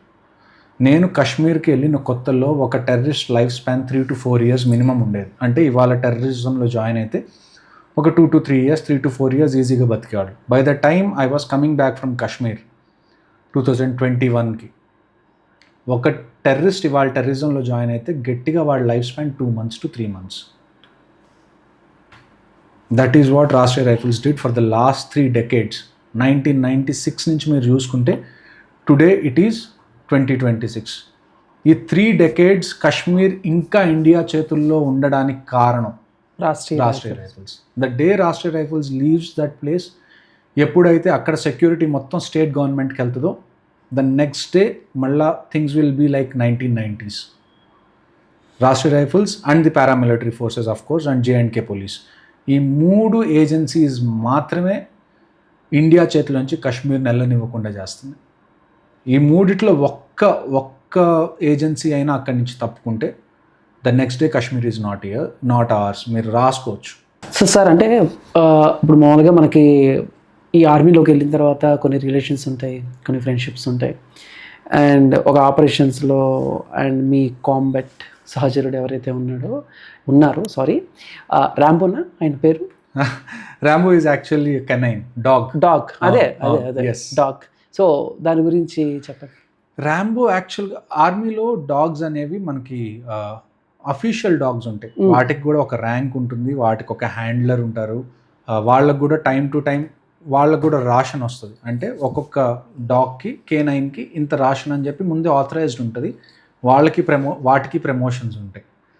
ఓకే, కానీ ర్యాంబో ఆ డాగ్ కాదు. Rambo is a local Kashmiri mountain dog. Local dog అంటే ఇప్పుడు మామూలుగా ఆర్మీ దాంట్లో ఉండి సపరేట్ ట్రైనింగ్ తీసుకుని ఆ డాగ్ కాదు. It's a local dog. మా దగ్గర ఆర్మీ డాగ్స్ కూడా ఉన్నాయి. ఆర్మీ డాగ్స్ మేము ముఖ్యంగా 3 రకాలు ఉంటాయి. ఒకటి స్నిఫింగ్ డాగ్, అందులో మోస్ట్లీ మనకి ల్యాబ్రడార్స్ ఉంటాయి. ఎందుకంటే labradors they are really good at sniffing. ఆ తర్వాత మనకి గార్డ్ డాగ్స్ ఉంటాయి. అంటే ఏవైతే గార్డ్ చేస్తాయి అంటే మన ఏరియా మొత్తాన్ని అవి రాత్రి చూసుకుంటూ ఉంటాయి. ఓకే, గార్డ్స్ వదిలేస్తారు అలాగే. గార్డ్స్ లాగా, లేకపోతే కట్టేసినా కానీ అవి మొత్తం అబ్జర్వ్ చేస్తుంటే ఏదన్నా మూమెంట్ కనపడితే అవి అరుస్తాయి. వీటికి మనం దేన్ని వాడతామంటే జర్మన్ షెపర్డ్ వాడతాం. మోస్ట్లీ జర్మన్ షెపర్డ్ బ్రీడ్ వాడతాం. మూడోది అటాక్ డాగ్స్. ఎక్కడన్నా ఒక టెర్రరిస్ట్ దాక్కొని ఉంటే మన డాగ్ని మనం కెనైన్ వదిలేస్తే అది పరిగెత్తుకుంటూ వెళ్ళి అటాక్ చేస్తుంది. దానికి మనం యూజ్ చేసే డాగ్ ప్రపంచంలోనే the most dangerous dog Belgian Malinois అంటాం దాన్ని. Belgian Malinois. స్పెల్లింగ్ మాత్రం బెల్జియన్ మెలనాయిస్ అని రాస్తారు. ఓకే, అనడం మాత్రం బెల్జియన్ మెలన్వా అంటారు. సో ఇది కొద్దిగా బ్రీడ్ అనేది ప్రపంచంలోనే అత్యంత డేంజరస్ అన్నమాట. దీన్ని మీరు ఇంట్లో పెట్టుకుంటే మీరు 10 సార్లు అలిసిపోతారు రోజుకి, అది మాత్రం అలిసిపోదు. దానికి కంటిన్యూస్గా ఏదో ఒక యాక్టివిటీ ఉండాలి. అంత యాక్టివ్ డాగ్ అది బెల్జియన్ మెలన్వా. అది ఆల్మోస్ట్ 12 feet 13 feet హైట్ ఎగురుతుంది. ఒక ప్లాట్ఫామ్ ఏదన్నా ఉంటే దాని మీద ఒక జంప్ చేసి నెక్స్ట్ జంప్ అది 12 feet 13 feet ఎగురుతుంది. అంత యాక్టివ్ డాగ్స్ అవి. సో బెల్జియన్ మెలన్వా అనేది బేసిక్గా మేము అటాక్ కోసం వాడతాం. ఈ బెల్జియన్ మెలన్వా చూడడానికి మీకు ఎలాగుంటుంది అంటే జర్మన్ షెపర్డే కొద్దిగా సన్నబడి కొద్దిగా జుట్టు తక్కువ ఉంటే ఎలా ఉంటుందో సేమ్ అలా ఉంటుంది. ఓకే. ర్యాంబో ఈ 3 కాదు. Rambo is a local Kashmiri mountain dog. అది నా ముందే పుట్టింది. సో నేను జనరల్గా ఒక చిన్న పప్పీని ఎలాగైతే పెంచుతానో అలా స్టార్ట్ చేశాను. But it use to come with us for every operation. మీతో పాటు ప్రతి ఆపరేషన్. మాది వెహికల్ కదిలిందా ఆ వెహికల్లో మేము ఎక్కే ముందు అది ఎక్కుంటుంది. సో అండ్ దానికి ఏంటి అంటే ఏ రూట్స్లో వెళ్తే మనం తొందరగా రీచ్ అవుతాము, ఒకవేళ బై ఫుట్ వెళ్తున్నామా ఏ రూట్స్లో వెళ్తే కొండల్లో లేకపోతే అడవులు లాంటి ప్లేసెస్లో అదే దారి చూపించేది ప్రతిసారి. మాకు కాశ్మీర్లో జంగల్స్ ఎలాగుంటాయంటే ఎంత డెన్స్గా ఉంటాయంటే కొన్ని చోట్ల మీకు లైట్ పడదు, చెట్లు అంత గుబురుగా ఉంటాయి, మీకు టార్చ్ లైట్ డే టైంలో 12 మధ్యాహ్నం మీరు టార్చ్ లైట్లు వేసుకొని నడవాల్సి వస్తుంది. అంత డెన్స్గా ఉన్న జంగల్స్లో కూడా ర్యాంబో మనకి దారి చూపించేస్తుంది. ర్యాంబో మనకి టెర్రరిస్ట్ ఎటువైపు ఉండే ఛాన్సెస్ ఉన్నాయో మనకు చెప్పేస్తుంది, because it's a local dog. So last వరకు నాతో ఉంది ర్యాంబో నేను తీసుకొని వద్దాం అనుకున్నాను. But at the same time నాకేమనిపించిందంటే ఇట్స్ ఎ మౌంటైన్ డాగ్, నేనేమో దాని తర్వాత డెజర్ట్స్లోకి వెళ్తున్నాను. ఆ డెజర్ట్స్లోకి అది ఉండగలదా అంటే దాని హ్యాబిటాట్లో నుంచి నా స్వార్థం కోసం దాన్ని తీసుకురావడం నాకు కరెక్ట్గా అనిపించలేదు. అండ్ ఇంకొకటి ఏంటంటే నేను వెళ్ళిపోయిన తర్వాత కూడా తర్వాత వచ్చే వాళ్ళకి కూడా అది హెల్ప్ అవ్వాలి అని చెప్పి ర్యాంబోని అక్కడే ఉంచేసారు. అండ్ అంటే మామూలుగా ఇప్పుడు మీరు చిన్నప్పటి నుంచి పెంచారు ఒక లోకల్ డాగ్ని, మీకంటే ముందే అది జీప్లోకి ఎక్కేస్తుంది, మీతో పాటే ట్రావెలింగ్ చేస్తుంది, మీతో పాటే ఆపరేషన్స్లో అది కాంట్రిబ్యూట్ చేస్తుంది. బట్ ఇప్పుడు ఆర్మీ ఆఫీసర్స్ మీకంటే హైర్ ఆఫీసర్స్ ఉంటారు, వాళ్ళ దగ్గర నుంచి ఎప్పుడు రిస్ట్రిక్షన్స్ రాలేదా? లేదు, ఇది రూల్స్కి అగైనెస్ట్ గా ఉంది, వద్దు మనం ఎంకరేజ్ చేయకూడదని ఈ టైప్లో వచ్చింది. But the results are good. Okay, మీకు అట్ ది ఎండ్ మీకు లోకల్ టెరైన్కి అడాప్ట్ అవ్వగలిగేది ఏదన్నా ఉంది, అది మీకు హెల్ప్ అవుతుంది అంటే. In fact Rambo is not just dear to me, it's dear to my entire Ghatak platoon. అంటే నేను ఏ రోజన్నా డ్యూటీకి వెళ్ళిపోతాను, నేను టైంకి ఉండను.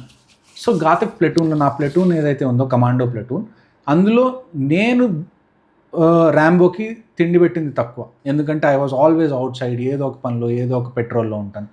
సో నేను కాకుండా మొత్తం ప్లటూన్లో ఎవరైతే ఉన్నారో for every one he is very dear. So నేను లేకపోయినా కానీ ఎవరో ఒకళ్ళు దానికి కంటిన్యూస్గా టైంకి దానికి ఫుడ్ అనేది ర్యాంబోకి కంటిన్యూస్గా ఇస్తూ ఉన్నారు. సో నా ఒక్కడి కోసమే అది లాయల్ అని నేను చెప్పను, it's loyal to the team. మా టీంలో వాళ్ళు ఎవరు ఎక్కడికి వెళ్తున్నా కానీ ముందు ర్యాంబోకి చెప్పి వెళ్ళాల్సిందే నేను వెళ్తున్నాను అని. మరి మీరు దాన్ని అనకూడదు, ర్యాంబోని అక్కడ వదిలేసి వచ్చేటప్పుడు తనతో మాట్లాడారా? నేను జాగ్రత్త అంటే మాట్లాడానని కాదు, చెప్పొచ్చారు కదా? చెప్పొచ్చాను. Of course it understands. నాది మొత్తం ప్యాక్ అవుతున్నప్పుడు, సామాన్లు మొత్తం ప్యాక్ చేసుకొని నేను అక్కడి నుంచి మూవ్ అవుతున్నప్పుడు ఒక ఐడియా అయితే వచ్చింది. కానీ ఒకవేళ ఇంకా నేను అక్కడ ఆగి మొత్తం ఎక్కువ టైం స్పెండ్ చేస్తే ర్యాంబో ఎంత తెలివిగల డాగ్ అంటే ఇట్ విల్ అండర్స్టాండ్ వెళ్ళిపోతున్నాడు అని. అండ్ ఐ థాట్ నా వెనకాల పరిగెడితే మళ్ళీ అదొక ప్రాబ్లం. సో ఊరికి ఒక సింపుల్ బాయ్ చెప్పి నేను వచ్చేసాను. సార్ అంటే ఇప్పుడు నాకు చిన్న డౌట్ ఉంది, తెలుసుకోవాలన్న ఇంట్రెస్ట్ కూడా. ప్రపంచంలోనే అత్యంత పవర్ఫుల్ అయిన ఆర్మీ ఏది? నన్ను అడిగితే యుఎస్ ఆర్మీ. కన్ఫర్మ్. బట్ నా డౌట్ ఏంటంటే మీరు ఉన్నది ఇండియాలో, ఇండియా ఆర్మీలో పనిచేశారు, యాజ్ ఇండియన్ ఆర్మీ మేజర్గా కూడా మీరు వర్క్ చేసిన ఎక్స్పీరియన్స్ మీకు ఉంది. కానీ ప్రపంచంలోనే అత్యంత పవర్ఫుల్ ఆర్మీ ఏది అనగానే ఆలోచించకుండా మన దేశం పేరు చెప్తారేమో అనుకున్నాను. బట్ మీరు యుఎస్ నేమ్ చెప్పారు. సో దానికి గల రీజన్ ఏంటి? ఎందుకు మన దేశం యుఎస్తో కంపేర్ చేసుకుంటే అంత పవర్ఫుల్ కాదు? అంటే మీరు అబ్జర్వ్ చేసిన దాని ప్రకారం ఏమైనా చేంజెస్ రావాలా ఆర్మీలో?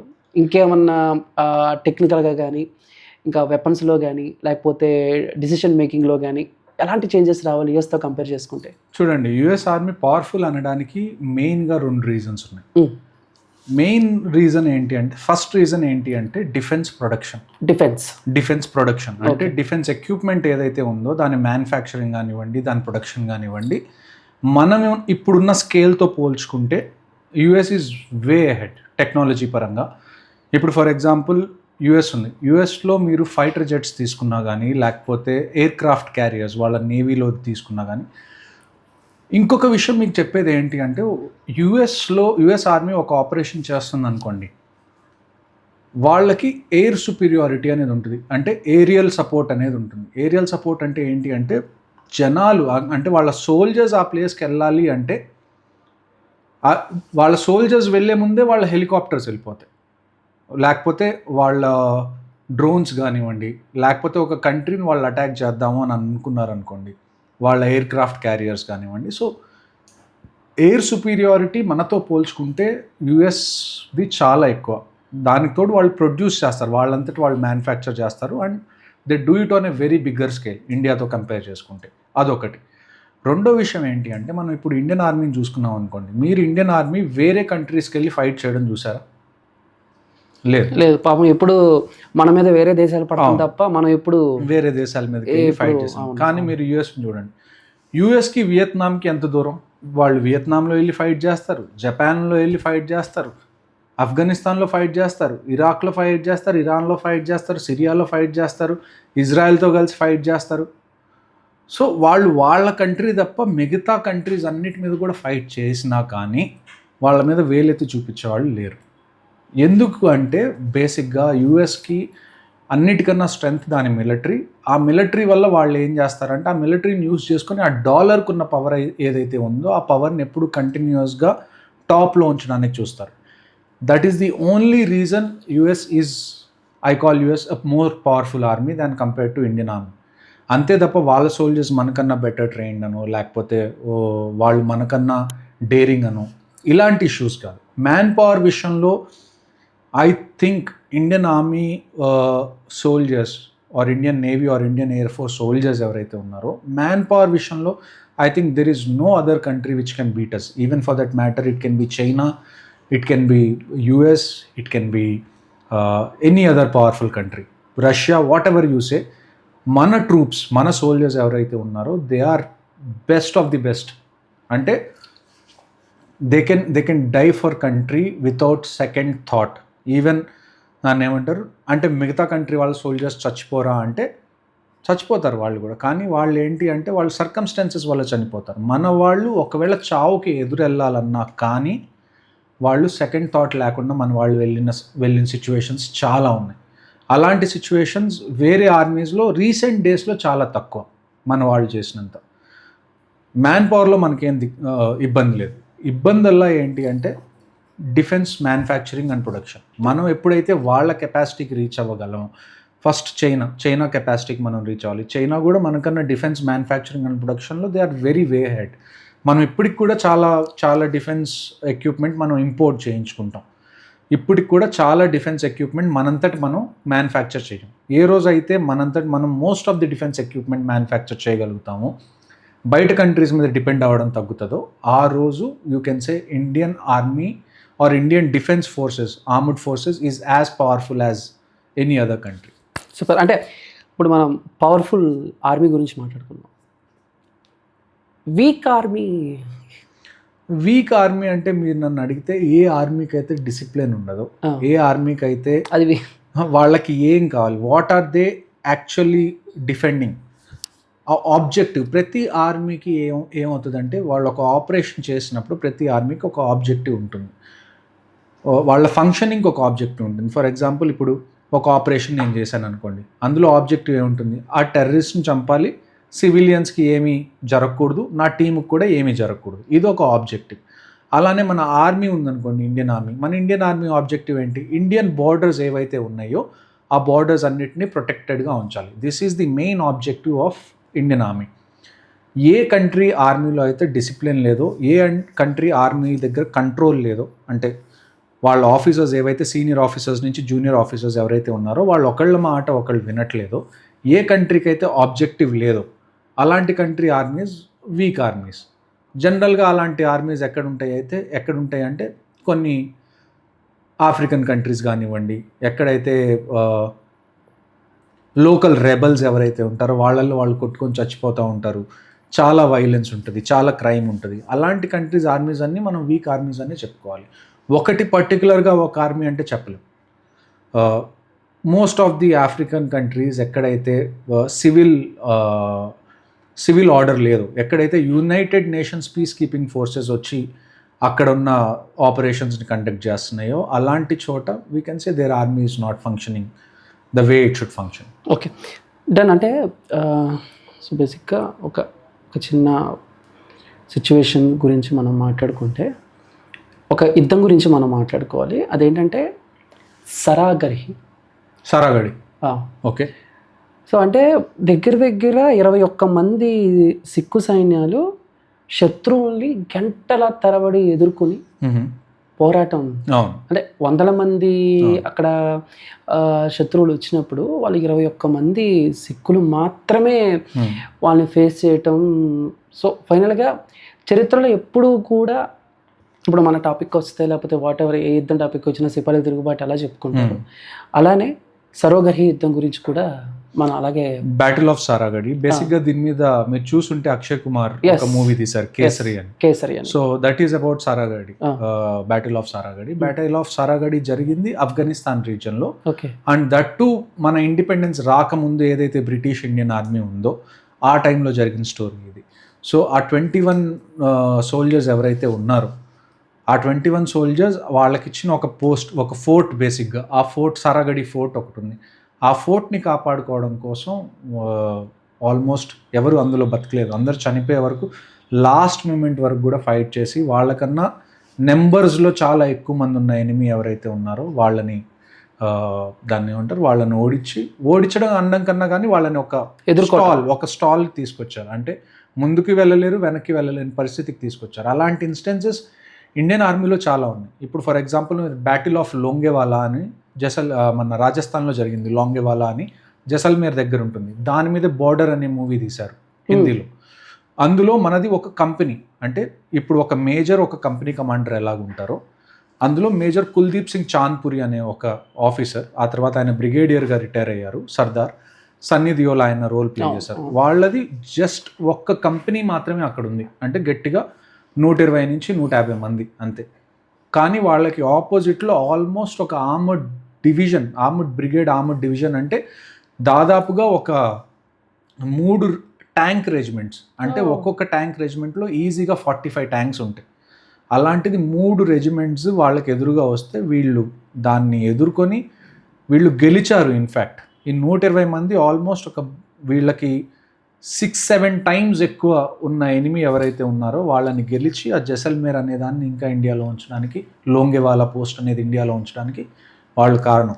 And at the same time 1962లో కూడా 1962 వార్ జరిగినప్పుడు చైనాతో, అక్కడ కూడా మేజర్ షైతాన్ సింగ్ అని చెప్పి ఆయన కూడా కుమార్ రెజిమెంట్లో ఒక యూనిట్కి ఒక కంపెనీ కమాండర్. వీళ్ళు చాలా తక్కువ మంది ఉన్నారు. చైనీస్ ఆల్మోస్ట్ వీళ్ళు ఉన్న స్ట్రెంత్ కన్నా ఒక 6-7 టైమ్స్ ఎక్కువ ఉంటే వాళ్ళందరినీ ఓడించి వాళ్ళని లోపలికి ఎంటర్ అవ్వనివ్వకుండా అక్కడికి ఆపేశారు. సో ఇలాంటి ఇన్స్టెన్సెస్ ఇండియన్ ఆర్మీలో మీరు వెతికితే లెక్కలేనని ఉన్నాయి. నేను అదే మీకు చెప్తుంది.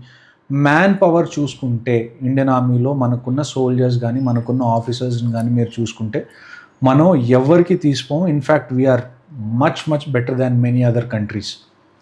The only thing we need to improve is our own production of defence equipment. Okay, అంటే మామూలుగా జనరల్ డౌట్, మనకి ఆర్మీకి సంబంధించి చాలా సినిమాలు మనం చూసాము. ఆర్మీలో ఎవరైతే ఉన్నారో, ఎవరైతే కొన్ని త్యాగాలు చేశారో వాళ్ళ బయోపిక్స్ కూడా మనం చూసాం. మేజర్ అండ్ అమరన్ ఇవన్నీ మనం చూసాం.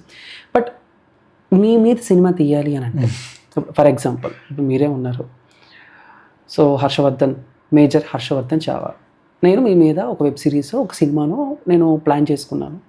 సో మీ లైఫ్లో జరిగిన కొన్ని ఇన్సిడెంట్స్ని తీసుకుని కొంచెం కమర్షియల్ యాడ్ చేసి నేను తీసుకున్నాను. అది విత్ మీ పర్మిషన్తోనే, ఓన్లీ మీ పర్మిషన్తోనే నేను కథ రాసుకుని నేను షూట్కి వెళ్ళిపోవచ్చా, లేదా ఆర్మీ బ్యాక్డ్రాప్ మేజర్ బయోపిక్ తీస్తున్నాను కాబట్టి అండ్ ఆర్మీ సైడ్ నుంచి ఎలాంటి ప్రోటోకాల్స్ ఉంటాయి, ఎలాంటి పర్మిషన్స్ తీసుకోవాలి, ఆ కథలో ఏమన్నా చిన్న తప్పులు లేకపోతే ఏమన్నా చెప్పకూడని కొన్ని ఏమన్నా ఉంటాయి, దాని గురించి చెప్పండి అసలు ఫస్ట్. సో ఎవరన్నా ఆర్మీ గురించి, అంటే ఫర్ ఎగ్జాంపుల్ మీరు ఒక మనిషి గురించి, ఒక ఆర్మీ సోల్జర్ గురించో, ఒక ఆర్మీ ఆఫీసర్ గురించో మీరు మూవీ కానీ లేకపోతే వెబ్ సిరీస్ ఏదన్నా ప్లాన్ చేయాలంటే వాళ్ళ కన్సెంట్ ఉండాలి. And at the same time మీరు ఇండియన్ ఆర్మీది కూడా పర్మిషన్స్ తీసుకోవాలి. దానికి ADGPI అని, additional directorate general of public interest అని చెప్పి మన ఇండియన్ ఆర్మీది PR డిపార్ట్మెంట్, బేసిక్గా public relation department. So ADGPI దగ్గర నుంచి మీరు పర్మిషన్స్ తీసుకోవాలి. And at the same time a military movie మీరు తీయాలన్నా, మిలిటరీ వెబ్ సిరీస్ ఏదన్నా తీయాలన్నా you need to have a military consultant. ఈ మిలిటరీ కన్సల్టెంట్స్ బేసిక్గా ఎవరు ఉంటారు అంటే రిటైర్డ్ ఆఫీసర్స్ ఎవరైతే ఉంటారో వాళ్ళు మూవీస్కి హెల్ప్ చేస్తారు మీ పర్మిషన్స్ రావడం కోసం. కానీ ఆ పర్మిషన్స్ రావాలంటే మీ దగ్గర ఏదైతే స్క్రిప్ట్ ఉందో ఆ స్క్రిప్ట్ ఆర్మీ హైయర్ అఫీషియల్స్ ఎవరైతే ఉన్నారో, ఆర్మీ డిపార్ట్మెంట్స్ ఏవైతే ఉన్నాయో వాళ్ళ స్క్రిప్ట్ మొత్తం చూసి మొత్తం చదువుతారు స్క్రిప్ట్ మొత్తం వాళ్ళు చూసుకొని అందులో ఏమి తప్పులు లేవు, అందులో ఏమి డెరోగేటరీగా లేవు, ఆర్మీని కించపరిచేలాగా ఏం లేదు అన్న తర్వాత క్లియరెన్స్ ఇస్తేనే మూవీ తీయగలం. సో ఇలాంటి వాటి కోసం మిలిటరీ కన్సల్టెంట్స్ ఎవరైతే ఉంటారో వాళ్ళు హెల్ప్ చేస్తారు మూవీ యూనిట్స్కి బేసిక్గా. ఓకే, అంటే పర్మిషన్స్ అంటే మామూలుగా స్క్రిప్ట్ నచ్చిన తర్వాత కూడా ఎలాంటి యూనిఫామ్స్ విషయంలో కానివ్వండి, ఆర్మీ ఎలా ఫంక్షన్ అవుతుందో మీరు చూపించాలని అనుకున్నప్పుడు ఆర్మీ ఆఫీసర్స్ కానీ ఆర్మీ సోల్జర్స్ కానీ మీరు పోర్ట్రే చేసినప్పుడు అందులో వెకిలిగా ఏమి ఉండకూడదు బేసిక్గా. సో ఏదన్నా ఫన్ ఎలిమెంట్స్ ఉన్నా కానీ అది డిగ్నిఫైడ్గా ఉండాలి. లేనిపోని మీరు సినిమాటిక్ లిబర్టీ తీసుకొని అందులో స్కామ్స్ అవి ఇవి అని చెప్పి మీరు లేనిపోనివి ఏమన్నా పెడితే which will hamper the respect of Indian armed forces, అలాంటివన్నీ అవాయిడ్ చేయమని చెప్తారు బేసిక్గా. ఓకే. సో కన్సల్టెంట్స్ ఉండేది ఎందుకంటే మీరు స్క్రిప్ట్ని ఒకవేళ అటువైపు తీసుకెళ్తుంటే they will tell you how to correct it, and at the end మీరు ఎంత రియాలిటీగా తీద్దాం అనుకున్నా కానీ ఎంతో కొంత సినిమాటిక్ లిబర్టీ మీరు యూస్ చేసుకుంటారు, ఎంతో కొంత ఎమోషన్ అనేది మీరు దానిలో యూస్ చేయాలి. అవన్నీ యూస్ చేసినప్పుడు కూడా దాని క్రక్స్ ఏదైతే ఉందో అది, అంటే దాని మెయిన్ పాయింట్ ఏదైతే ఉందో దాని నుంచి ఎక్కువ డీవియేట్ అవ్వకుండా, మీరు ఆర్మీకి ఏది డిస్రెస్పెక్ట్ అనేది లేకుండా, యూనిఫామ్కి ఏ డిస్రెస్పెక్ట్ అనేది లేకుండా మిమ్మల్ని గైడ్ చేయడానికి you will find a military consultant very easily. Okay. And అంటే ఫ్యూచర్లో మన ఇండియన్ ఆర్మీ ఎలా ముందుకు వెళ్ళబోతుంది? లైక్ ఆర్టిఫిషియల్ ఇంటెలిజెన్స్ లేదా టెక్నాలజీ పరంగా కానీ, అండ్ ఫ్యూచర్ ఎలా ఉండబోతుంది అని అంటే ఏం చెప్తారు Indian army? We are really adapting very well to the technology. ఒక 10 years ముందు వరకు కూడా మనం టెక్నాలజీని అడాప్ట్ చేసుకోవడానికి కొద్దిగా రిలక్టెంట్గా ఉండేవాళ్ళం. అంటే యాజ్ ఇండియన్ ఆర్మీ మనం ఏమనుకునే వాళ్ళం అంటే technology is a very bad thing అనే, అంటే ఇప్పుడు మనం చిన్నపిల్లలకి టీవీ ఎలాగైతే మంచి విషయం కాదని చెప్తామో, ఆర్మీ కూడా కొద్దిగా అలాంటి మైండ్ సెట్తో ఉండేది. టెక్నాలజీ అనేది వెపన్స్లో హార్డ్వేర్లో ఓకే, కానీ మొబైల్స్ కానివ్వండి, లేకపోతే కంప్యూటర్స్ కానివ్వండి, కొత్త సాఫ్ట్వేర్స్ కానివ్వండి, ఇలాంటి వాటి విషయాలకు వచ్చేసరికి కొద్దిగా ఒక 10 years బ్యాక్ వరకు కొద్దిగా రిలక్టెంట్గా ఉంటారు, కొద్దిగా హెసిటెంట్గా ఉండేవాళ్ళు. కానీ రీసెంట్ టైమ్స్ మనం రష్యా యుక్రెయిన్ వార్ చూసిన తర్వాత, లేకపోతే రీసెంట్గా ఇరాన్ అండ్ యుఎస్ వార్ చూసిన తర్వాత మనకు అర్థమైంది ఏంటి అంటే we have to adapt to technology and we need more technology. So అన్నిటికన్నా ఫస్ట్ విషయం ఇండియన్ ఆర్మీ దేని మీద ఎక్కువ కాన్సన్ట్రేట్ చేస్తుంది అంటే డ్రోన్స్ మీద. డ్రోన్ వార్ఫేర్ అనేది ఎస్పెషల్లీ ఎప్పుడైతే రష్యా యుక్రెయిన్ వార్ జరిగిందో కామకాజీ డ్రోన్స్ అని ఉంటాయి. కామకాజీ డ్రోన్స్ అంటే ఆ డ్రోన్స్లో ఎక్స్ప్లోజివ్ ఉంటుంది, అది ట్యాంక్ మీదకి వెళ్ళి పేలుతుంది, ట్యాంక్లో ఉన్న వాళ్ళందరూ చచ్చిపోతారు. సో ఇంతకుముందు ఒక ట్యాంక్ని పేల్చాలంటే ఒక మిసైల్ వాడేవాళ్ళు, ATGMs అంటారు, యాంటీ ట్యాంక్ గైడెడ్ మిసైల్స్ అని, which use to be very costly. And ఒక్కసారి అది వాడితే అది కరెక్ట్గా మనం ఏం చేయకపోతే అది వేస్ట్ అయిపోతుంది.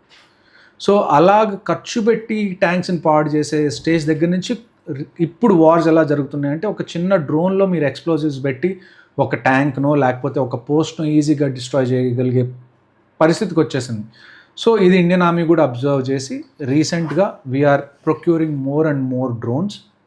ఇంకొకటి ఏంటంటే ఇండియాలో కూడా రీసెంట్గా డిఫెన్స్ ప్రైవేట్ స్టార్టప్స్ ఎక్కువైనాయి. సో ఇంతకుముందు ఏదైతే చాలా టైం పట్టేదో డిఫెన్స్ ఎక్విప్మెంట్ కొనడానికి, ఇప్పుడు ఏదన్నా ఎక్విప్మెంట్ ఇండియన్ ఆర్మీకి నచ్చింది, they are taking permissions, they are taking financial approvals and they are buying immediately. ఇంతకుముందులాగా బ్యూరోక్రాటిక్ ప్రాసెస్లోకి వెళ్ళి చాలా లేట్గా, అంటే ఇవాళ మనం ఏదన్నా ఆర్డర్ పెట్టుకుంటే 2-3 సంవత్సరాలకు వచ్చేవి ఇంతకుముందు. అలాంటిది ఇప్పుడు ఏదన్నా వాళ్ళకి అవసరం అనిపిస్తే they will take permission, they will take financial approval and they are buying it very very fast. ఇంతకుముందుతో పోల్చుకుంటే ప్రొక్యూర్మెంట్ కూడా చాలా ఫాస్ట్ అయింది. దాని తర్వాత ఈవెన్ AI కానివ్వండి, సైబర్ స్పేస్లో కానివ్వండి, Indian army is doing exceptionally well. So maybe in the coming 10 years మీకు you will see a much more modern Indian army than what we are seeing today. Okay. అంటే లాస్ట్గా just ఒక ఇది silly question, just normal సర్కిల్లో, close సర్కిల్లో కానీ.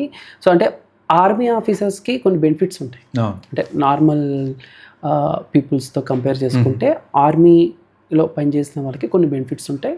With వాళ్ళకి markets, మీరేమన్నా ఇంట్లో కావాల్సిన వస్తువులు కొనుక్కోవాలన్నా అండ్ ఎలక్ట్రానిక్స్ థింగ్స్ పర్చేస్ చేయాలన్నా మీకంటూ కొన్ని సపరేట్ షాప్స్ ఉంటే ఆఫర్స్ ఉంటాయి.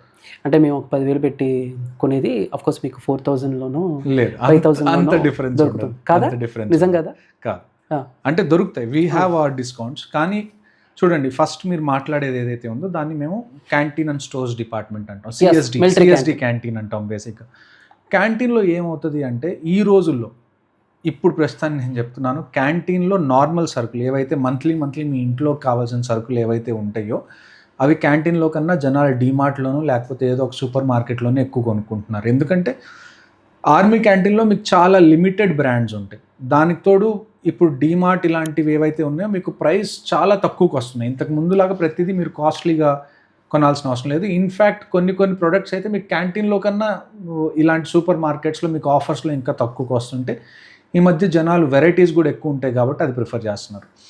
మీకు ఆర్మీ డిస్కౌంట్స్లో నిజంగా మీకు మంచి డిస్కౌంట్ ఏదన్నా వస్తుంది అంటే దట్ ఈజ్ ఓన్లీ 2 కేటగిరీస్. ఒకటి లిక్కర్, ఒకటి వెహికల్. లిక్కర్లో కూడా ఏముంటుందంటే వాళ్ళ ర్యాంక్ని బట్టి ప్రతి మంత్ మీరు ఇన్ని బాటిల్సే తీసుకోవాలి అని ఉంటుంది. మీకు ఇష్టం వచ్చినని మీరు కొనలేరు. ఇంకొకటి ఏంటి అంటే ఫర్ ఎగ్జాంపుల్ బయట మీకు 100 రూపీస్ ఉందనుకోండి, అది మేబీ ఒక 60-65 రూపీస్కి వస్తుంది అంతే తప్ప 30 రూపీస్కి 20 రూపీస్కి అంత తక్కువ అయితే రావు. ఇంకొకటి ఏంటి అంటే ప్రతి స్టేట్ వైజ్ వాళ్ళ ట్యాక్సెస్ ఉంటాయి. సో ఆర్మీ క్యాంటీన్లో ఒకవేళ మీకు తెలంగాణలో 100 రూపీస్ ఉన్నది 65కి వస్తుంటే కొన్ని స్టేట్స్లో మీకు 55-60కి రావచ్చు. కొన్ని స్టేట్స్లో మీరు 70-75 రూపీస్ కూడా పే చేయొచ్చు. డిస్కౌంట్ అయితే ఉంటుంది, but discount is not same through out the country, ఎందుకంటే ప్రతి స్టేట్ వాళ్ళ ట్యాక్స్ వేస్తుంది. కానీ వెహికల్స్లో మీకు కొద్దిగా చెప్పుకోదగిన డిస్కౌంట్ ఏదన్నా వస్తుంది అంటే అది 4-వీలర్లోనే. కానీ అందులో కూడా క్లాజ్ ఏంటంటే మీరు ఇవాళ ఒక 4-వీలర్ కొనుక్కుంటే మళ్ళీ దాంట్లో కూడా ర్యాంక్ని బట్టి మీరు ఎంత సీసీ తీసుకోవచ్చో వెహికల్ అది ఉంటుంది. అది కూడా ఆర్మీని డిసైడ్ చేస్తుంది. సోల్జర్స్కి ఇంత సీసీ వరకు తీసుకోవచ్చు, జేసీఓస్కి ఇంత సీసీ వరకు, ఆఫీసర్స్లో కూడా ఈ ర్యాంక్ వాళ్ళు ఎంత సీసీ వరకు, ఈ ర్యాంక్ వాళ్ళు ఎంత సీసీ వరకు అలా తీసుకోవచ్చు అని చెప్పి అందులో కూడా క్యాప్స్ ఉంటాయి, లిమిట్స్ ఉంటాయి. సో ఒక్కసారి మీరు 4-వీలర్ తీసుకున్న తర్వాత మళ్ళీ 8 years వరకు మీరు మళ్ళీ వేరేది తీసుకోలేరు. So everything you get is very much దాన్ని ఏమంటారు చాలా లిమిట్స్లో ఉంటాయి. సో ఫైనల్గా ఇప్పుడు ఆర్మీకి సంబంధించి ఈ ఆర్మీ క్యాంటీన్లో సో లిక్కర్ ఒకటి అండ్ వెహికల్స్ ఒకటి మీకు కొంచెం బెనిఫిట్స్ ఉంటాయి. అంటే అవుట్ ఆఫ్ ద బాక్స్ బయట నుంచి పోల్చుకుంటే కొంచెం అంటే ఇప్పుడు మామూలుగా ఫ్రెండ్స్ ఇప్పుడు మామూలుగా ఎవరైనా మా అన్నయ్య ఆర్మీరా లేకపోతే మా అన్నయ్య కానీ వాళ్ళు ఫస్ట్ అడిగేది ఏంటంటే ఆర్మీ లిక్కర్, ఆర్మీ సరుకు. సో ఏంటి దానికి సపరేట్ అంటే ఎవరైనా వెళ్ళి ఆ క్యాంటీన్లో తీసుకోవచ్చా, లేకపోతే మీకు ఎవరి పేరు మీద అయితే కార్డు ఉంటుందో వాళ్ళు ఉండాలి, వాళ్ళు మాత్రమే వెళ్ళి తీసుకోగలరు. ఇంకా వేరే వాళ్ళు ఎవరికి ఎలో లేదు. వాళ్ళు ఈవెన్ ఎవరన్నా వెళ్ళి తీసుకోవాలన్నా కానీ కార్డ్ ఎవరి పేరు మీద అయితే ఉందో వాళ్ళతో కలిసి ఒకళ్ళిద్దరు ఏమన్నా వెళ్ళొచ్చు. కానీ ఎంతమంది కావాలంటే అంతమంది షాప్లోకి మీరు వెళ్ళినట్టు వెళ్ళడానికి కుదరదు. సో అది okay. So anyway thank you so much major Harshavardhan Chava గారు. అంటే సో ఫైనల్గా మా కోసమే కాకుండా మా ఆడియన్స్ మిమ్మల్ని అడగటం కూడా అండ్ మీరు కూడా వాళ్ళ కోరిక తీర్చారు. ఎన్నో డౌట్స్కి క్లారిటీ ఇచ్చారు. అండ్ మేబీ ఏమైనా ఇబ్బంది పడే క్వశ్చన్స్ ఏమన్నా నేను డిస్కస్ చేసి ఉంటే సో క్షమించండి. ఐఎమ్ రియల్లీ సారీ తెలిసి తెలియదు. But anyway thank you so much. So మళ్ళీ మనం కలవాలి, ఇలాంటి డిస్కషన్స్ ఇంకా చేయాలి అండ్ జనాలకి పాయింట్స్ అందించాలి అని నేను అనుకుంటున్నాను. అండ్ తప్పకుండా అండ్ ఈ వీడియో మీకు నచ్చితే please subscribe to visual talks. మరో వీడియోతో నేను మళ్ళీ మీ ముందుకు వస్తాను. అప్పటి వరకు please follow. Thank you so much for watching. జై హింద్. జై హింద్.